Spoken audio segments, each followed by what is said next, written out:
Hello दोस्तों, स्वागत है आपका आपके अपने यूट्यूब चैनल दिसार जीकेजीएस क्लासेस में। दोस्तों आप सब लोग कैसे हैं? उम्मीद करते हैं आप सब लोग अच्छे होंगे, स्वस्थ होंगे, मस्त होंगे और अपनी तैयारी बेहतरीन तरीके से आप सभी कर रहे होंगे।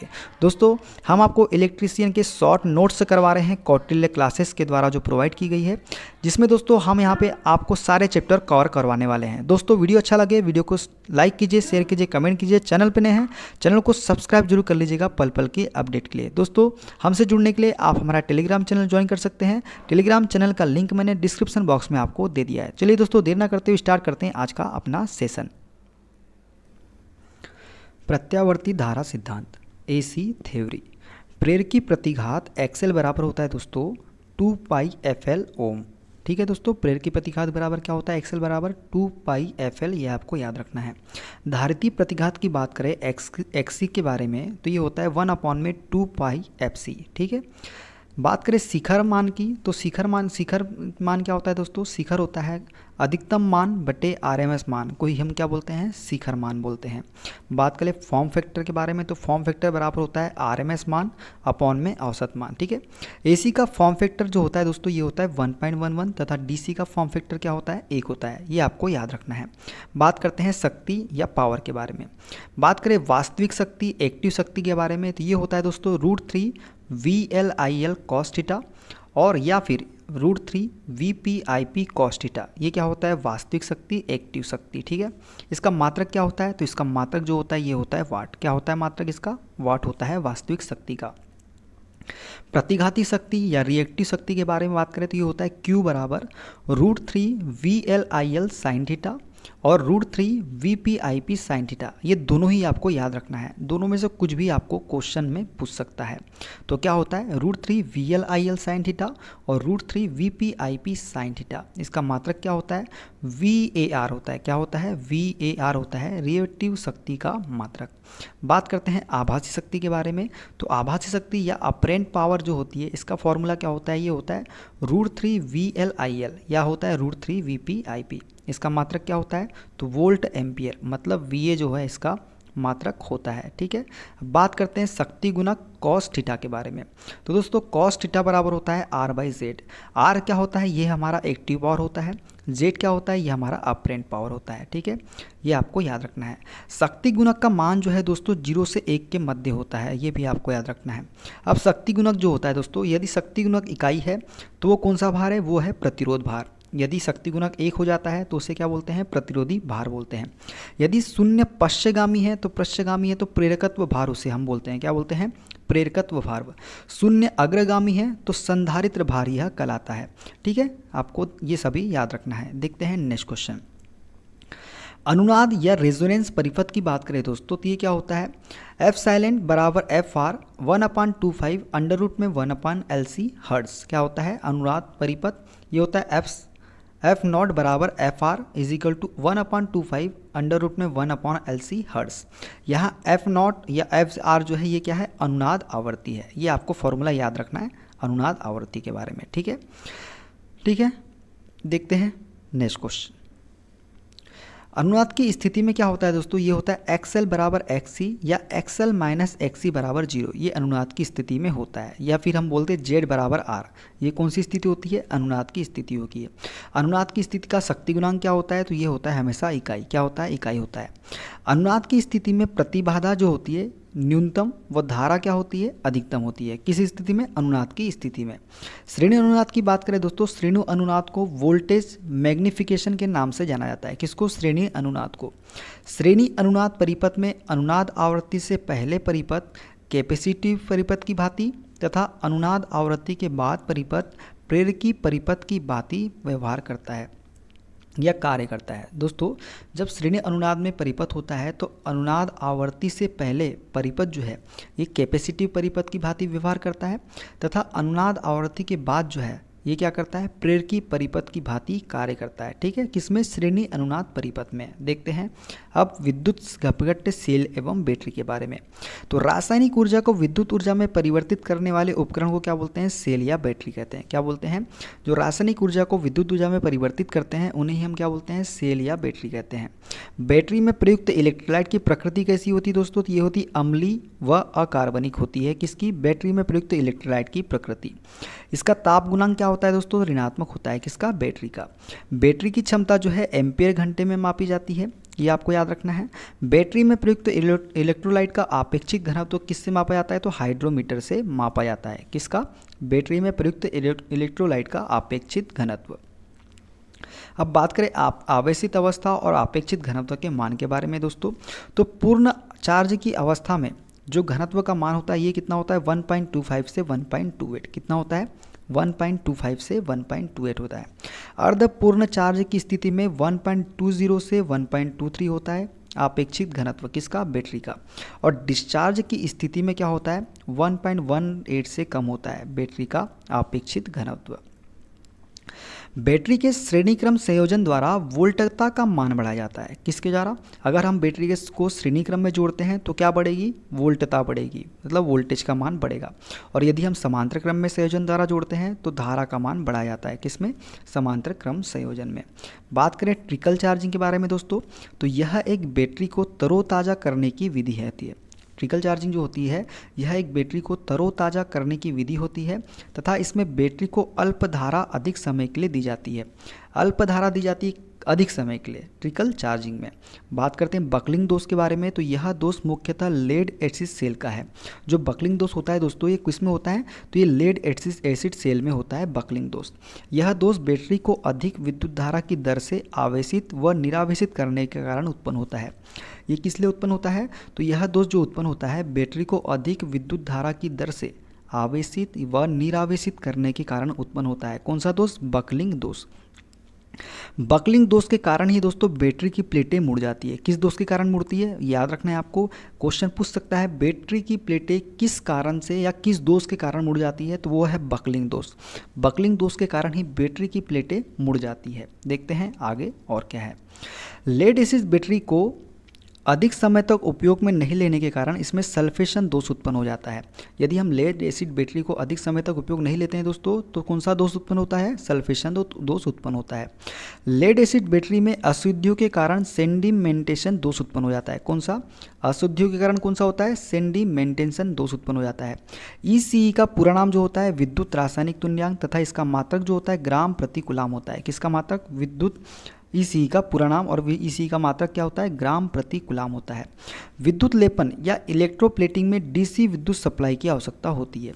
किसकी आवश्यकता होती है, डीसी विद्युत सप्लाई की आवश्यकता होती है विद्युत लेपन में। बैटरी में ध्रुवाच्छादन पोलराइजेशन दोष के निवारण के लिए मैग्नीज डाइऑक्साइड MnO2 का प्रयोग किया जाता है। किसका, MnO2 का प्रयोग किया जाता है बैटरी में ध्रुवाच्छादन पोलराइजेशन दोष के निवारण के लिए।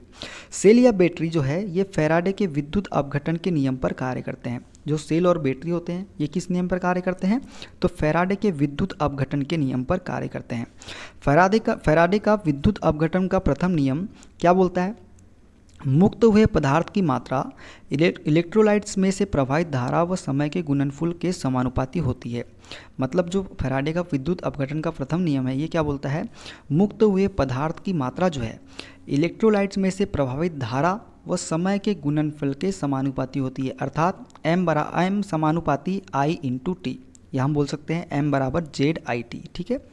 प्राथमिक सेलों में सामान्यतः अनुत्क्रमणीय अभिक्रिया होती है। प्राथमिक में कौन सी अभिक्रिया होती है, अनुत्क्रमणीय। और द्वितीयक सेल में कौन सी होती है, तो उत्क्रमणीय अभिक्रिया होती है। किसमें, द्वितीयक सेल में। देखते हैं अब सेल के बारे में। तो दोस्तों प्राथमिक सेल की बात करें हम तो यहाँ सेल दिए गए हैं। इलेक्ट्रोलाइट जो यूज़ करते हैं, एनोड क्या होता है, कैथोड क्या होता है, EMF क्या होता है, इसका उपयोग क्या है, ये सभी हम देखेंगे। बात करते हैं वोल्टेइक सेल के बारे में। तो वोल्टेइक सेल में इलेक्ट्रोड कौन सा होता है, इलेक्ट्रोलाइट वो होता है H2SO4। कौन सा होता है, H2SO4। एनोड जो होता है ये कॉपर का बना होता है, कैथोड किसका बना होता है, जिंक का बना होता है। और EMF की बात करें तो 1.08 वोल्ट इसका EMF होता है। किसका, वोल्टेइक सेल का। बात करें डेनियल सेल, ये सभी कौन से सेल है दोस्तों, प्राथमिक सेल है। जो हम अभी बता रहे हैं कौन से सेल है, प्राथमिक सेल है। डेनियल सेल की बात करें तो इसमें इलेक्ट्रोलाइट CuSO4 का होता है, एनोड कॉपर का होता है, कैथोड जिंक का होता है और इसका ईएमएफ जो होता है ये होता है 1.11 और इसका उपयोग कहाँ करते हैं? प्रयोगशाला में हम इसका उपयोग करते हैं। किसका? डेनियल सेल का। लेक्लांसी सेल में कौन सा होता है इलेक्ट्रोलाइट? NH4Cl होता है, एनोड कॉपर का बना होता है, कैथोड जिंक का बना होता है, ईएमएफ जो होता है 1.46 होता है। यह एक क्षारीय प्रवृत्ति का सेल होता है, जहाँ रुक रुक कर विद्युत सप्लाई की आवश्यकता होती है वहाँ इसका उपयोग किया जाता है। ठीक है, बात करते हैं शुष्क सेल के बारे में। तो NH4Cl plus ZnCl2 plus POP, इनसे ये इलेक्ट्रोलाइट इनके अंदर मौजूद होता है। एनोड जो है कार्बन से बनता है, कैथोड जिंक से बनता है और इनका ईएमएफ जो होता है 1.4 से 1.5 वोल्ट के बीच में होता है। शुष्क सेल को ही दोस्तों इसे कार्बन जिंक सेल भी कहते हैं। इसका उपयोग टार्च, टेलीफोन, कैमरा, विद्युत घड़ी, दीवार घड़ी, खिलौने, रेडियो आदि में किया जाता है। किसका? शुष्क सेल का उपयोग। देखते हैं मरकरी सेल के बारे में बात करें तो मरकरी सेल में इलेक्ट्रोलाइट होता है KOH का। ठीक है, और एनोड जो बनता है मरकरी से बनता है, कैथोड जो बनता है जिंक से बनता है और इसका ईएमएफ जो होता है 1.35 से 1.4 वोल्ट होता है। इसे बटन सेल भी कहते हैं। किसे? मरकरी सेल को। इसका उपयोग कलाई घड़ी, पॉकेट कैलकुलेटर आदि में किसका सेल उपयोग किया जाता है? तो मरकरी सेल का ही उपयोग हम करते हैं। सिल्वर ऑक्साइड सेल की बात करें तो इसमें भी KOH होता है इलेक्ट्रोलाइट। सिल्वर ऑक्साइड होता है एनोड, जिंक होता है कैथोड और ईएमएफ जो होता है ये होता है 1.5 वोल्ट। इसका जीवन काल जो होता है सर्वाधिक होता है। इसका ईएमएफ 2.5 वोल्ट से 3.6 वोल्ट होता है। इसका उपयोग मोबाइल व लैपटॉप बैटरी में किया जाता है। किसका? सिल्वर ऑक्साइड सेल का। ये कौन से सेल थे? प्राथमिक सेल। अब देखते हैं द्वितीयक सेल क्या क्या है। तो द्वितीयक सेल के बारे में बात करें तो लेड एसिड सेल, इसमें इलेक्ट्रोलाइट कौन सा मिलाया जाता है? H2SO4। PbO2 चार्जिंग के समय एनोड के रूप में काम करता है और PbSO4 डिस्चार्जिंग के समय एनोड के रूप में काम करता है। कैथोड में स्पंजी लेड जो है कैथोड के रूप में और PbSO4 कैथोड के रूप में उपयोग किया जाता है। इसका ईएमएफ जो होता है 2.2 वोल्ट होता है। ठीक है, निकिल आयरन सेल जो है KOH प्लस LiOH के इलेक्ट्रोलाइट इसमें मिलाए जाते हैं। एनोड जो होता है NiOH2 का होल ट्वाइस होता है, NiOH का होल ट्वाइस और कैथोड जो होता है ये FeOH का होल ट्वाइस। ठीक है, इसका ईएमएफ जो होता है 1.2 से 1.5 वोल्ट होता है। निकल कैडमियम की बात करें तो KOH का जलीय विलयन इसमें मिलाया जाता है। NiOH का एनोड होता है, कैडमियम जो होता है कैथोड होता है और 1.2 से 1.5 वोल्ट इसका क्या होता है? ईएमएफ होता है। सिल्वर जिंक की बात करें तो KOH का जलीय विलयन इसमें मिलाया जाता है इलेक्ट्रोलाइट के रूप में। जिंक ऑक्साइड का एनोड होता है और चांदी का क्या होता है? कैथोड होता है और ईएमएफ क्या होता है? 1.86 जो है इसका ईएमएफ होता है। चांदी का विद्युत रासायनिक तुल्यांक जो होता है दोस्तों ये 1.118, जबकि कॉपर का कितना होता है? 0.329 होता है। ठीक है, तो दोस्तों चुंबक में चुंबकीय बल रेखाएं सदैव बंद वक्र का निर्माण करती है तथा इसकी दिशा जो होती है N पोल से S पोल की तरफ होती है, मतलब नॉर्थ पोल से साउथ पोल की तरफ होती है चुंबकीय बल रेखाओं की दिशा। चुंबक में चुंबकीय सामर्थ्य का मान अधिकतम पोलों पर होता है तथा न्यूनतम कहाँ पे होता है? तो मध्य में होता है। एक चुंबक को स्वतंत्रता पूर्वक लटकाने पर वह उत्तर दक्षिण दिशा में ठहरता है। कौन सी दिशा में ठहरता है? उत्तर दक्षिण दिशा में ठहरता है। चुंबकीय पदार्थों का वर्गीकरण की बात करते हैं दोस्तों तो लोह चुंबकीय पदार्थ, अनुचुंबकीय पदार्थ और प्रतिचुंबकीय पदार्थ, इन तीनों के बारे में हम देखेंगे। बात करें लोह चुंबकीय पदार्थ के बारे में तो पारगम्यता का मान जो होता है इसमें इकाई से बहुत अधिक होता है। कितना होता है? इकाई से बहुत अधिक होता है पारगम्यता का मान। अनुचुंबकीय पदार्थ में पारगम्यता का मान जो होता है इकाई से थोड़ा अधिक होता है। क्या होता है? इकाई से थोड़ा अधिक होता है अनुचुंबकीय पदार्थ में पारगम्यता का मान। अब बात करें प्रतिचुंबकीय पदार्थ के बारे में तो इसमें पारगम्यता का मान जो होता है इकाई से कम होता है। बात करें ससेप्टिबिलिटी का मान की तो ये इकाई से अधिक होता है। अनुचुंबकीय पदार्थ में इकाई से कम होता है और प्रतिचुंबकीय पदार्थ में ऋणात्मक होता है ससेप्टिबिलिटी का मान। देखते हैं अब ताप के बारे में। ये पदार्थ जो है क्यूरी ताप के ऊपर अनुचुंबकीय पदार्थों की तरह व्यवहार करते हैं। ये जो पदार्थ है कौन से? लोह चुंबकीय पदार्थ जो है ये क्यूरी ताप के ऊपर अनुचुंबकीय पदार्थ की तरह व्यवहार करते हैं। चुंबकीय गुण परम ताप के व्युत्क्रमानुपाती होते हैं। किसमें? ये वाला हमारा हो गया अनुचुंबकीय पदार्थ में। अनुचुंबकीय पदार्थ में चुंबकीय गुण जो होते हैं परम ताप के व्युत्क्रमानुपाती होते हैं और प्रतिचुंबकीय पदार्थ में इन पदार्थों की चुंबकीय पद्धति ताप पर निर्भर नहीं करती है। किसकी? प्रतिचुंबकीय पदार्थों की। एग्जाम्पल की बात करें दोस्तों तो लोहा हो गया, कोबाल्ट हो गया, निकिल हो गया, स्टील हो गया, ये क्या है? ये लोह चुंबकीय पदार्थ है। एल्युमिनियम हो गया, मैग्नीज हो गया, ऑक्सीजन हो गया, प्लेटिनम, ये किसके हैं? ये है आपका अनुचुंबकीय पदार्थ के। सोना, चांदी, बिस्मथ, जल, सिल्वर, ये किसके हैं? तो ये प्रतिचुंबकीय पदार्थ के एग्जाम्पल है। अब देखते हैं BH वक्र के बारे में। तो दोस्तों यह वक्र चुंबकीय फ्लक्स घनत्व, जिसको B से डिनोट करेंगे हम लोग, तथा चुंबकीय क्षेत्र तीव्रता H के मध्य बनाया जाता है। ठीक है, ये कौन सा वक्र है? यह वक्र चुंबकीय फ्लक्स घनत्व तथा चुंबकीय क्षेत्र तीव्रता के मध्य बनाया जाता है। इसका क्षेत्रफल जो है शैथिल्य हानि, हिस्टेरेसिस हानि को प्रदर्शित करता है। तो इसका क्षेत्रफल होता है, किसको प्रदर्शित करता है? ये हिस्टेरेसिस हानि को प्रदर्शित करता है इसका क्षेत्रफल BH वक्र का। ये BH वक्र का डायग्राम है दोस्तों। ये जो A बिंदु है इसको हम संतृप्त बिंदु कहते हैं। ये जो O से C के बीच में जो होता है ये क्या होता है? अवशिष्ट चुंबकत्व होता है। क्या होता है? अवशिष्ट चुंबकत्व। और ये O से जो D होता है इसे हम क्या बोलते हैं? निग्राहिता बोलते हैं। और ये जो E वाला पॉइंट है इसको हम क्या बोलते हैं? सेचुरेशन पॉइंट बोलते हैं। ठीक है, क्या बोलते हैं? सेचुरेशन पॉइंट, मतलब संतृप्त बिंदु। ठीक है, देखते हैं अगला। चुंबकीय शब्दावली की बात करें दोस्तों, तो दोस्तों हमको यहाँ पे सभी के मात्रक क्या होते हैं ये सभी हम देखेंगे। यहाँ पे बात करते हैं सबसे पहले हम चुंबकीय वाहक बल MMF के बारे में। तो ये क्या होता है? MMF बराबर होता है NI। क्या होता है? MMF बराबर क्या होता है? NI। N क्या है यहाँ पे? Number of turn. तो क्या हो जाएगा इसका फॉर्मूला? मात्रक एम्पियर टर्न। क्या हो जाएगा इसका मात्रक? Ampere turn. इसके समकक्ष कौन सा होता है? तो विद्युतीय वाहक बल इसके समकक्ष होता है। CGS मात्रक क्या होता है इसका? तो गिलबर्ट जो है CGS मात्रक होता है चुंबकीय वाहक बल का। बात करते हैं फ्लक्स की, तो सूत्र क्या होता है? फ्लक्स बराबर MMF अपान रिलक्टेंस। इसका मात्रक क्या होता है? वेबर होता है। समकक्ष किसके होता है? धारा के होता है। CGS मात्रक लाइन्स होता है और 1 वेबर बराबर होता है 10⁸ लाइन्स। ठीक है, प्रतिष्ठंभ रिलेक्टेंस की बात करें तो फॉर्मूला क्या होता है? MMF बराबर अपॉन में फ्लक्स। मात्रक होता है एम्पियर टर्न प्रति वेबर।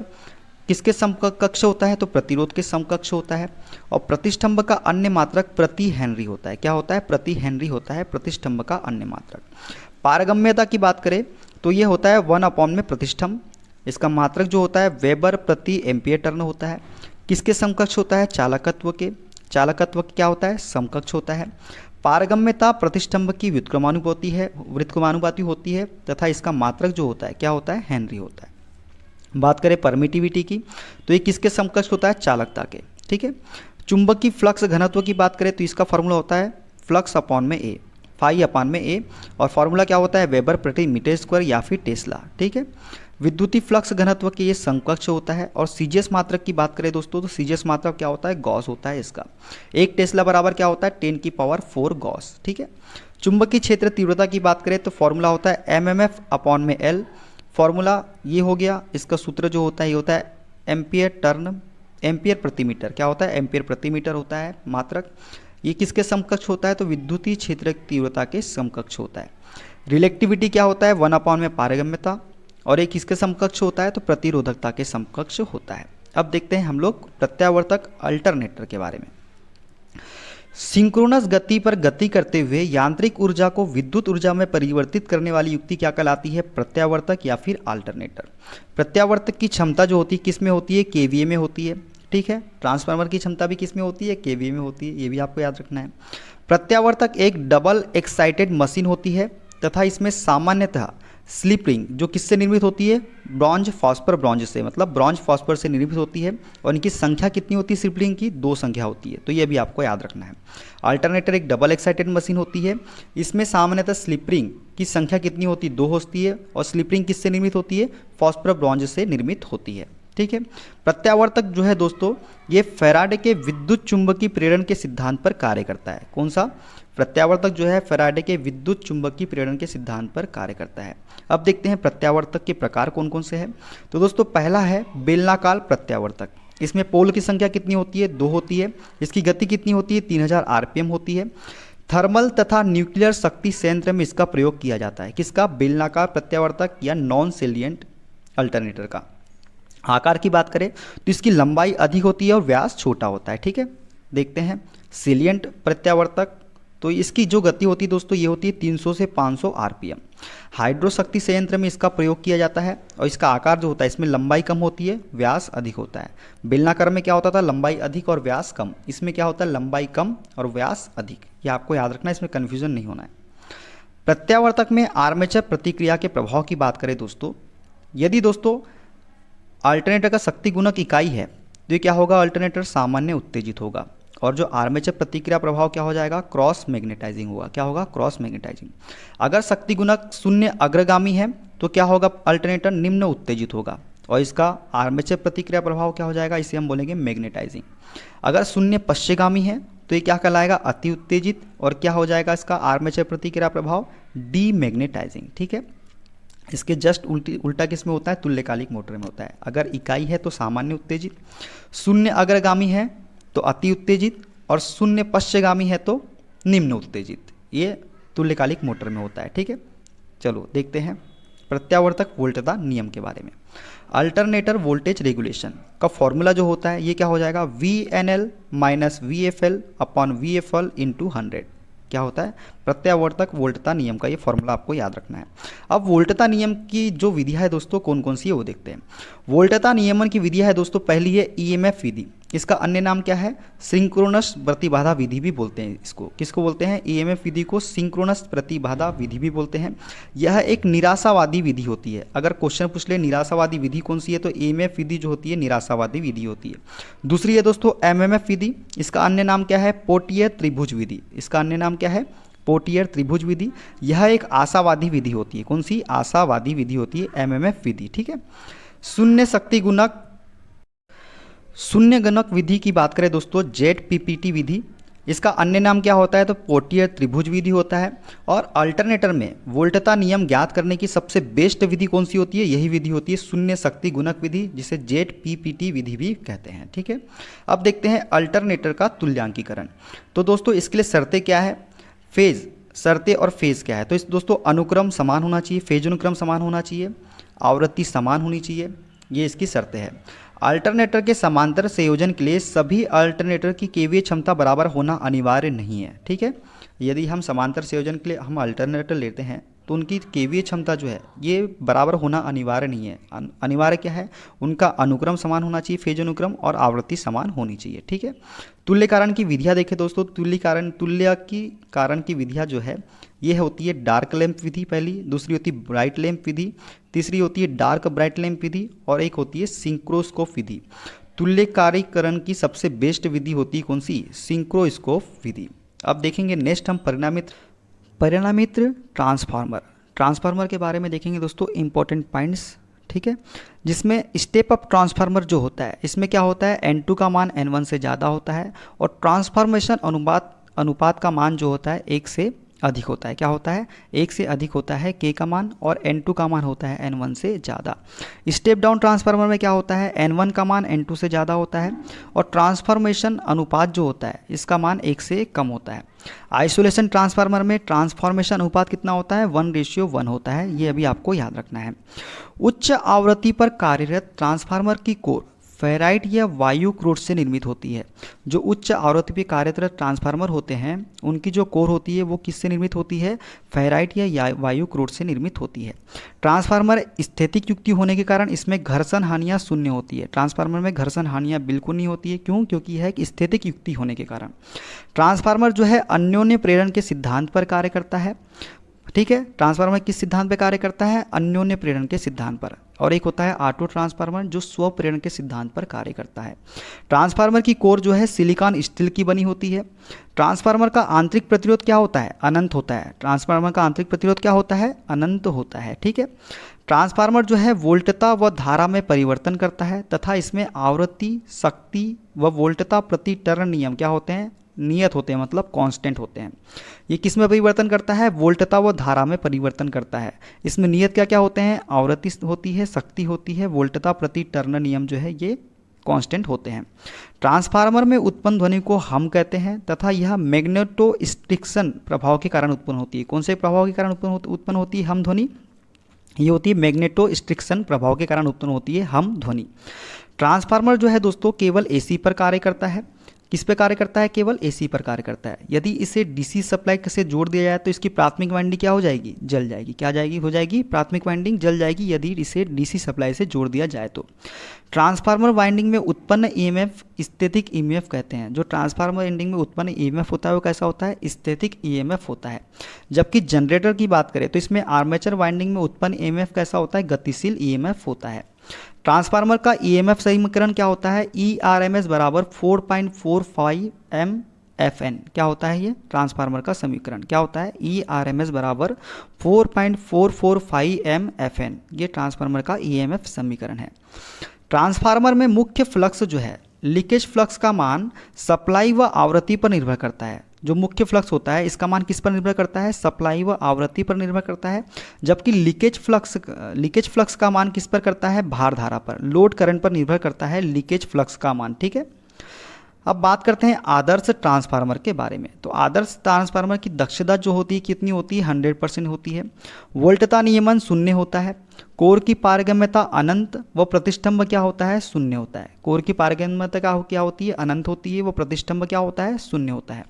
ट्रांसफार्मर में लो लोड करंट का मान फुल लोड करंट के केवल 2 से 3% के मध्य होता है। ट्रांसफार्मर में जो नो लोड करंट होती है उसका मान फुल लोड करंट मतलब पूर्ण भार का केवल 2 से 3% के मध्य होता है। अब देखते हैं ट्रांसफार्मर परीक्षण के बारे में। दोस्तों, एक होता है लघु परिपथ परीक्षण।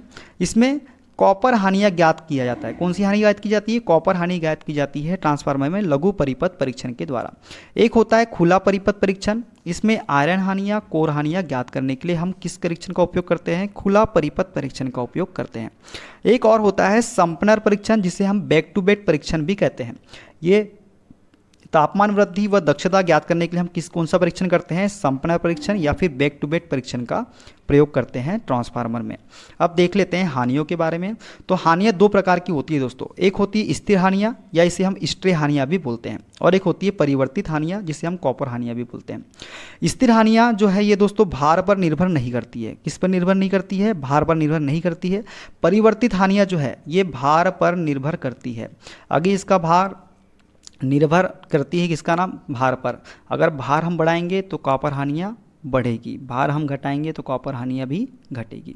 ये हानियाँ कहाँ पे होती है दोस्तों, तो ये हानियाँ जो है वाइंडिंग के प्रतिरोध के कारण उत्पन्न होती है। कौन से किसके कारण उत्पन्न होती है परिवर्ती हानियाँ, ये होती है वाइंडिंग में प्रतिरोध के कारण उत्पन्न होती है। ठीक है, अब जो बात करें स्थिर हानियों की, तो स्थिर हानियाँ भी 2 प्रकार की होती है। एक होती है घर्षण हानि और एक होती है कोर हानि या फिर आयरन हानि।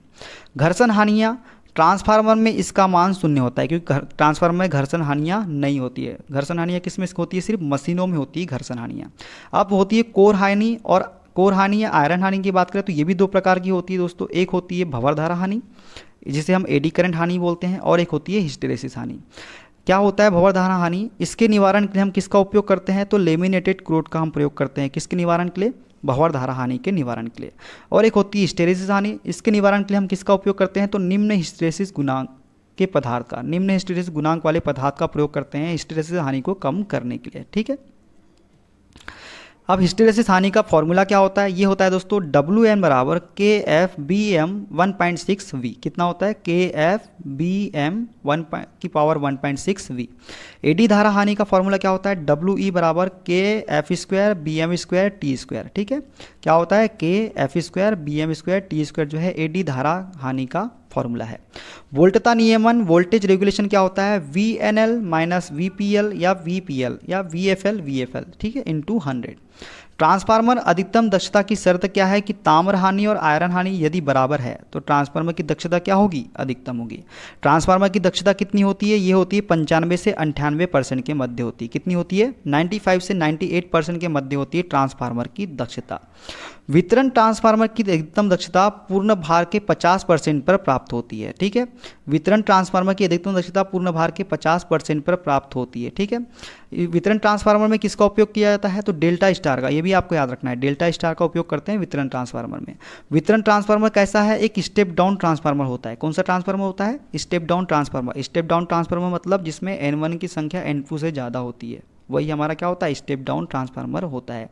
ये वोल्टेज को क्या करता है, घटाता है, वोल्टेज को घटाता है और धारा का मान बढ़ाता है। इसका संयोजन कैसा होता है, डेल्टा स्टार में किया जाता है इसका संयोजन। ठीक है, ऑटो ट्रांसफार्मर में केवल एक कुंडली होती है। कितनी होती है? एक कुंडली होती है ऑटो ट्रांसफार्मर में। यह स्वप्रेरण मतलब सेल्फ इंडक्शन के सिद्धांत पर कार्य करता है। ऑटो ट्रांसफार्मर किसके सिद्धांत पर कार्य करता है? तो स्वप्रेरण के सिद्धांत पर कार्य करता है ट्रांसफार्मर। धारा ट्रांसफार्मर कैसा होता है? तो धारा ट्रांसफार्मर एक स्टेप अप ट्रांसफार्मर होता है। कैसा होता है? स्टेप अप ट्रांसफार्मर होता है तथा इसका उपयोग हाई वोल्टेज लाइनों में धारा मापने के लिए किया जाता है। किसका उपयोग? धारा ट्रांसफार्मर का उपयोग। ठीक है, किसका? हाई वोल्टेज लाइनों में धारा मापने के लिए हम किसका उपयोग करते हैं? धारा ट्रांसफार्मर का उपयोग करते हैं। धारा ट्रांसफार्मर की द्वितीयक वाइंडिंग को कभी भी खुला नहीं रखा जाता है। जो धारा ट्रांसफार्मर होता है इसकी द्वितीयक वाइंडिंग को कभी भी खुला नहीं रखा जाता है। ट्रांसफार्मर में सदैव टैपिंग जो है हाई वोल्टेज वाइंडिंग में की जाती है। कौन सी वाइंडिंग में की जाती है? टैपिंग जो है हाई वोल्टेज वाइंडिंग में प्रदान की जाती है ट्रांसफार्मर में। ट्रांसफार्मर के भाग की बात करें दोस्तों, तो ट्रांसफार्मर का भाग बात करते हैं कंजर्वेटर टैंक। ये कार्य के दौरान आयल को फैलने के लिए स्थान प्रदान करता है। जो आयल जो होता है इसको फैलने के लिए स्थान प्रदान कौन करता है? ये कंजर्वेटर टैंक ही प्रदान करता है। ब्रीदर के रूप में सिलिका जेल का प्रयोग किया जाता है। रंग शुष्क है तो नीला होता है और नमी युक्त है तो क्या होता है? गुलाबी होता है। ठीक है, अगर रंग शुष्क है तो क्या होगा? ब्रीदर का रंग नीला होगा और नमी युक्त है तो क्या होगा? गुलाबी होगा। बात करते हैं बुकोल्ज रिले के बारे में, तो आयल ट्रांसफार्मर की आंतरिक दोषों से सुरक्षा प्रदान करता है कौन? बुकोल्ज रिले। आंतरिक दोषों से सुरक्षा कौन प्रदान करता है? तो बुकोल्ज रिले ही प्रदान करता है। यह एक कैसा रिले है? तो यह एक गैसीय प्रचालित रिले होता है। बुकोल्ज रिले कैसा रिले है? गैसीय प्रचालित रिले होता है। ऑयल ट्रांसफार्मर खनिज तेल का प्रयोग किया जाता है। ऑयल ट्रांसफार्मर में किसका प्रयोग किया जाता है? खनिज तेल का प्रयोग किया जाता है। इसका कार्य क्या है? इंसुलेशन व कूलिंग दोनों प्रदान करता है। क्या करता है? इंसुलेशन व कूलिंग दोनों प्रदान करता है खनिज तेल। रंग कैसा होता है? तो हल्का पीला होता है। और पराविद्युत सामर्थ्य कितनी होती है? 30 केवी प्रति mm होती है इसकी पराविद्युत सामर्थ्य। अब देखते हैं स्कॉट संयोजन या टीटी संयोजन। स्कॉट संयोजन को ही क्या कहते हैं? टीटी संयोजन भी कहते हैं। इसका उपयोग 3 फेज सप्लाई को 2 फेज सप्लाई में बदलने के लिए किया जाता है। 3 फेज सप्लाई को 2 फेज सप्लाई में बदलने के लिए इसका उपयोग करते हैं हम लोग टीटी संयोजन या फिर स्कॉट संयोजन का हम प्रयोग करते हैं। ट्रीसरी वाइंडिंग डेल्टा में संयोजित होती है। किस में संयोजित होती है? ट्रीसरी वाइंडिंग डेल्टा में संयोजित होती है। इसका उपयोग जो है स्टार स्टार ट्रांसफार्मर में किया जाता है। कौन से ट्रांसफार्मर किया जाता है? स्टार स्टार ट्रांसफार्मर इसका उपयोग किया जाता है। और ये संयोजित किस में होती है? डेल्टा में संयोजित होती है।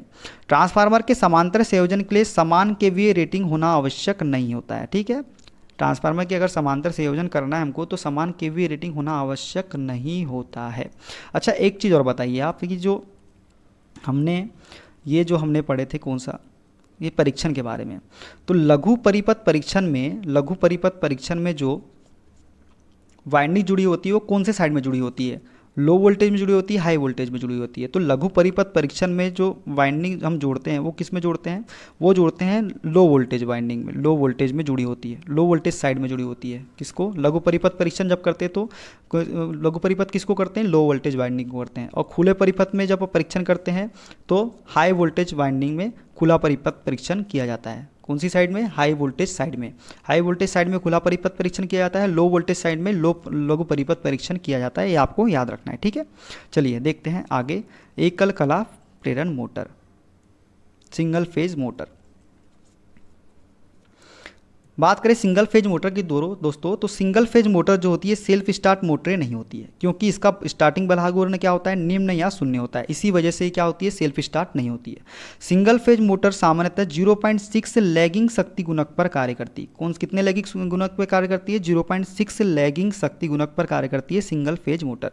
सिंगल फेज मोटरों में स्टार्टिंग तथा रनिंग वाइंडिंग को एक दूसरे से 90 डिग्री के कोण पर स्थापित किया जाता है। जो इसकी स्टार्टिंग और रनिंग वाइंडिंग होती है इसको एक दूसरे से 90 डिग्री कोण पर स्थापित किया जाता है सिंगल फेज मोटर में। रनिंग वाइंडिंग क्या होती है? रनिंग वाइंडिंग उच्च प्रेरकत्व और निम्न प्रतिरोध। रनिंग वाइंडिंग क्या होती है? जिसमें उच्च प्रेरकत्व होता है और निम्न प्रतिरोध होता है। स्टार्टिंग या ऑक्सिलरी वाइंडिंग की बात करें तो इसमें उच्च प्रतिरोध व निम्न प्रेरकत्व होता है। किसमें? स्टार्टिंग वाइंडिंग में। स्टार्टिंग वाइंडिंग के श्रेणी क्रम में अपकेंद्री स्विच को उपयोग किया जाता है। कौन सी स्विच को? अपकेंद्री स्विच को। अपकेंद्री स्विच क्या करता है? मोटर की गति सिंक्रोनस गति के 75% होने पर स्टार्टिंग वाइंडिंग को सप्लाई से कट करना। इसका कार्य क्या है? मोटर की गति जब सिंक्रोनस गति के 75% होने पर स्टार्टिंग वाइंडिंग को सप्लाई से कट करना अपकेंद्री स्विच का कार्य है। ठीक है। कैपेसिटर स्टार्ट मोटर में स्टार्टिंग कैपेसिटर सामान्यतः इलेक्ट्रोलाइट का बना होता है। जो कैपेसिटर स्टार्ट मोटर होती है इसमें स्टार्टिंग कैपेसिटर जो बना होता है ये इलेक्ट्रोलाइट का बना होता है। कितने से कितने, 50 माइक्रोफेरेड से 120 माइक्रोफेरेड का होता है। कैपेसिटर स्टार्ट मोटर का स्टार्टिंग बलागुर्ण उच्च होता है। जो हमारी कैपेसिटर स्टार्ट मोटर होती है इसका बलागुर्ण क्या होता है, उच्च होता है। कैपेसिटर रन मोटर में पेपर कैपेसिटर 2 माइक्रोफेरेड से 2.5 माइक्रोफेरेड का उपयोग किया जाता है। जो कैपेसिटर रन मोटर होती है इसमें पेपर कैपेसिटर का उपयोग हम करते हैं। अब बात करें शेडेड पोल मोटर के बारे में, तो शेडेड पोल मोटर इसका प्रारंभिक स्टार्टिंग बलागुर्ण व शक्ति गुणक सबसे कम होता है। जो शेडेड पोल मोटर होती है इसका स्टार्टिंग बलागुर्ण जो है, स्टार्टिंग बलागुर्ण व शक्ति गुणक सबसे कम होता है। इसकी दक्षता कितनी होती है, 5 से 35% ही होती है शेडेड पोल मोटर की दक्षता। घूर्णन दिशा की बात करें तो अनशेडेड पोल से शेडेड पोल की तरफ होती है इसकी घूर्णन दिशा। और एक चीज़ और महत्वपूर्ण पॉइंट कि इसकी घूर्णन दिशा परिवर्तित नहीं की जा सकती है। सबसे महत्वपूर्ण पॉइंट तो यही है कि किस मोटर की घूर्णन दिशा परिवर्तित नहीं की जा सकती है, तो शेडेड पोल मोटर की घूर्णन दिशा परिवर्तित नहीं की जा सकती है। ठीक है, देखते हैं अगला। यूनिवर्सल मोटर के अभिलक्षण डीसी सीरीज मोटर के समान होते हैं। जो यूनिवर्सल मोटर होते हैं इसके अभिलक्षण किसके समान होते हैं, तो डीसी सीरीज मोटर के समान होते हैं यूनिवर्सल मोटर के अभिलक्षण। यूनिवर्सल मोटर जो है एसी व डीसी दोनों पर कार्य कर सकती है। ये मोटर जो है एसी और डीसी दोनों पर कार्य कर सकती है यूनिवर्सल मोटर। हिस्टेरेसिस मोटर व रिलेक्टेंस मोटर की गति नियत होती है। जो हिस्टेरेसिस मोटर होती है और रिलेक्टेंस मोटर जो होती है इसकी गति कैसी होती है, नियत होती है, अर्थात लोड पर निर्भर नहीं करती है। इन दोनों की गति किस पर निर्भर नहीं करती है, लोड पर निर्भर बिल्कुल नहीं करती है। रिपल्सन मोटर की बात करें तो रिपल्सन मोटर में सामान्यतः कार्बन ब्रूस का उपयोग किया जाता है। कौन से ब्रूस का उपयोग किया जाता है, कार्बन ब्रूस का उपयोग किया जाता है, जिसे मैग्नेटिक अक्ष से 20 डिग्री के कोण पर स्थापित किया जाता है। कितने डिग्री के कोण पर, 20 डिग्री के कोण पर स्थापित किया जाता है रिपल्सन मोटर में कार्बन ब्रूस को। ठीक है, सर्ज मोटर एकमात्र एक फेज मोटर है जो इकाई शक्ति गुणक पर कार्य कर सकती है। कौन सी मोटर, सर्ज मोटर एकमात्र एक फेज मोटर है जो इकाई शक्ति गुणक पर कार्य कर सकती है। सर्ज मोटर शून्य, धनात्मक तथा ऋणात्मक स्लिप पर कार्य कर सकती है। एक सर्ज मोटर जो होती है ये शून्य पे भी काम कर सकती है, धनात्मक पे भी काम कर सकती है, ऋणात्मक पर भी काम कर सकती है। कौन सी, ऋणात्मक स्लिप पर। सीलिंग फैन में अर्ध कुंडलित वाइंडिंग का उपयोग किया जाता है। जो सीलिंग फैन होता है इसमें कौन सी वाइंडिंग उपयोग की जाती है, तो अर्ध कुंडलित वाइंडिंग का उपयोग करते हैं। वन फेज मोटर लेंज नियम पर कार्य करती है। जो एक फेज मोटर होती है कौन सी नियम पर कार्य करती है, तो लेंज के नियम पर कार्य करती है। एक फेज मोटर में मोटर स्टार्टिंग के समय संधारित्र लघु परिपथ है तो मोटर स्टार्ट ही नहीं होगी। यदि मान लो एक फेज मोटर में मोटर स्टार्टिंग के समय संधारित्र लघु परिपथ है तो मोटर स्टार्ट नहीं होगी स्टार्टिंग के समय। छत पंखे की सामान्यतः गति होती है 350 से 400 आरपीएम तक होती है छत के पंखे की सामान्य गति। अब देखते हैं वन फेज मोटर, उसके प्रकार व उपयोग। बात करें स्प्लिट फेज मोटर की, जिसे हम प्रतिरोध फेज मोटर भी बोलते हैं। इसका उपयोग हम करते हैं किसमें, वॉशिंग मशीन में। वॉशिंग मशीन में स्प्लिट फेज मोटर का उपयोग करते हैं। स्थायी capacitor motor, permanent capacitor motor का उपयोग हम किस में करते हैं, तो ये हम करते हैं सीलिंग फैन में, टेबल फैन में हम किसका उपयोग करते हैं, तो स्थायी कैपेसिटर मोटर का उपयोग करते हैं। Capacitor start capacitor run motor का उपयोग हम करते हैं आटा चक्की में, एयर कंडीशनर एसी में, रेफ्रिजरेटर में हम किसका उपयोग करते हैं, capacitor start capacitor run motor का। बात करें universal motor, AC series motor या सार्वत्रिक मोटर के बारे में, तो इसका उपयोग हम फूड मिक्सर में, ग्राइंडर में, ड्रिल मशीन में, वैक्यूम क्लीनर में, सिलाई मशीन में, सिनेमा प्रोजेक्टर में, ट्रिमर में हम इसका किसका उपयोग करते हैं, यूनिवर्सल मोटर का उपयोग करते हैं। शेडेड पोल मोटर का उपयोग किस में करते हैं, खिलौने में, विद्युत घड़ी में, हेयर ड्राई में, छोटे टेबल फैन में हम किसका उपयोग करते हैं, शेडेड पोल मोटर का उपयोग करते हैं।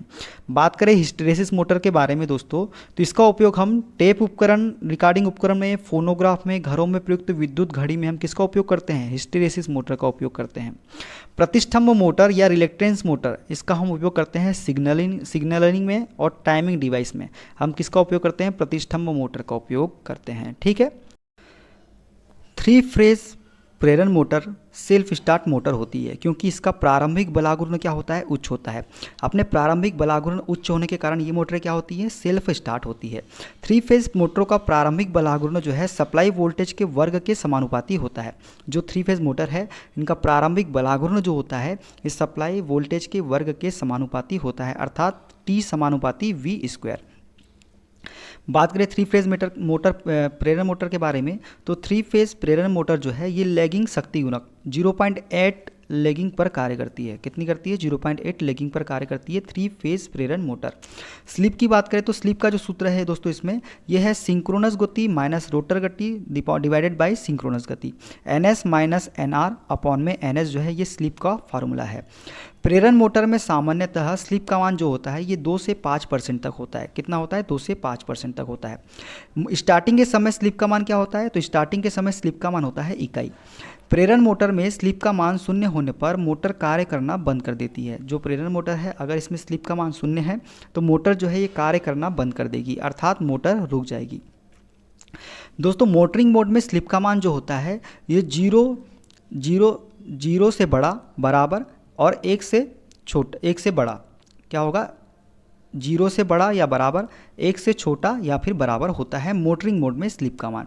प्लगिंग मोड में क्या होता है स्लिप का मान? ये होता है 1 से बड़ा और 2 से छोटा। क्या होता है? 1 से बड़ा और 2 से छोटा होता है प्लगिंग मोड में स्लिप का मान। उत्पादन या जनरेटिंग मोड में स्लिप का मान जो होता है ये होता है 0 से छोटा, अर्थात ऋणात्मक होता है उत्पादन या जनरेटिंग मोड में।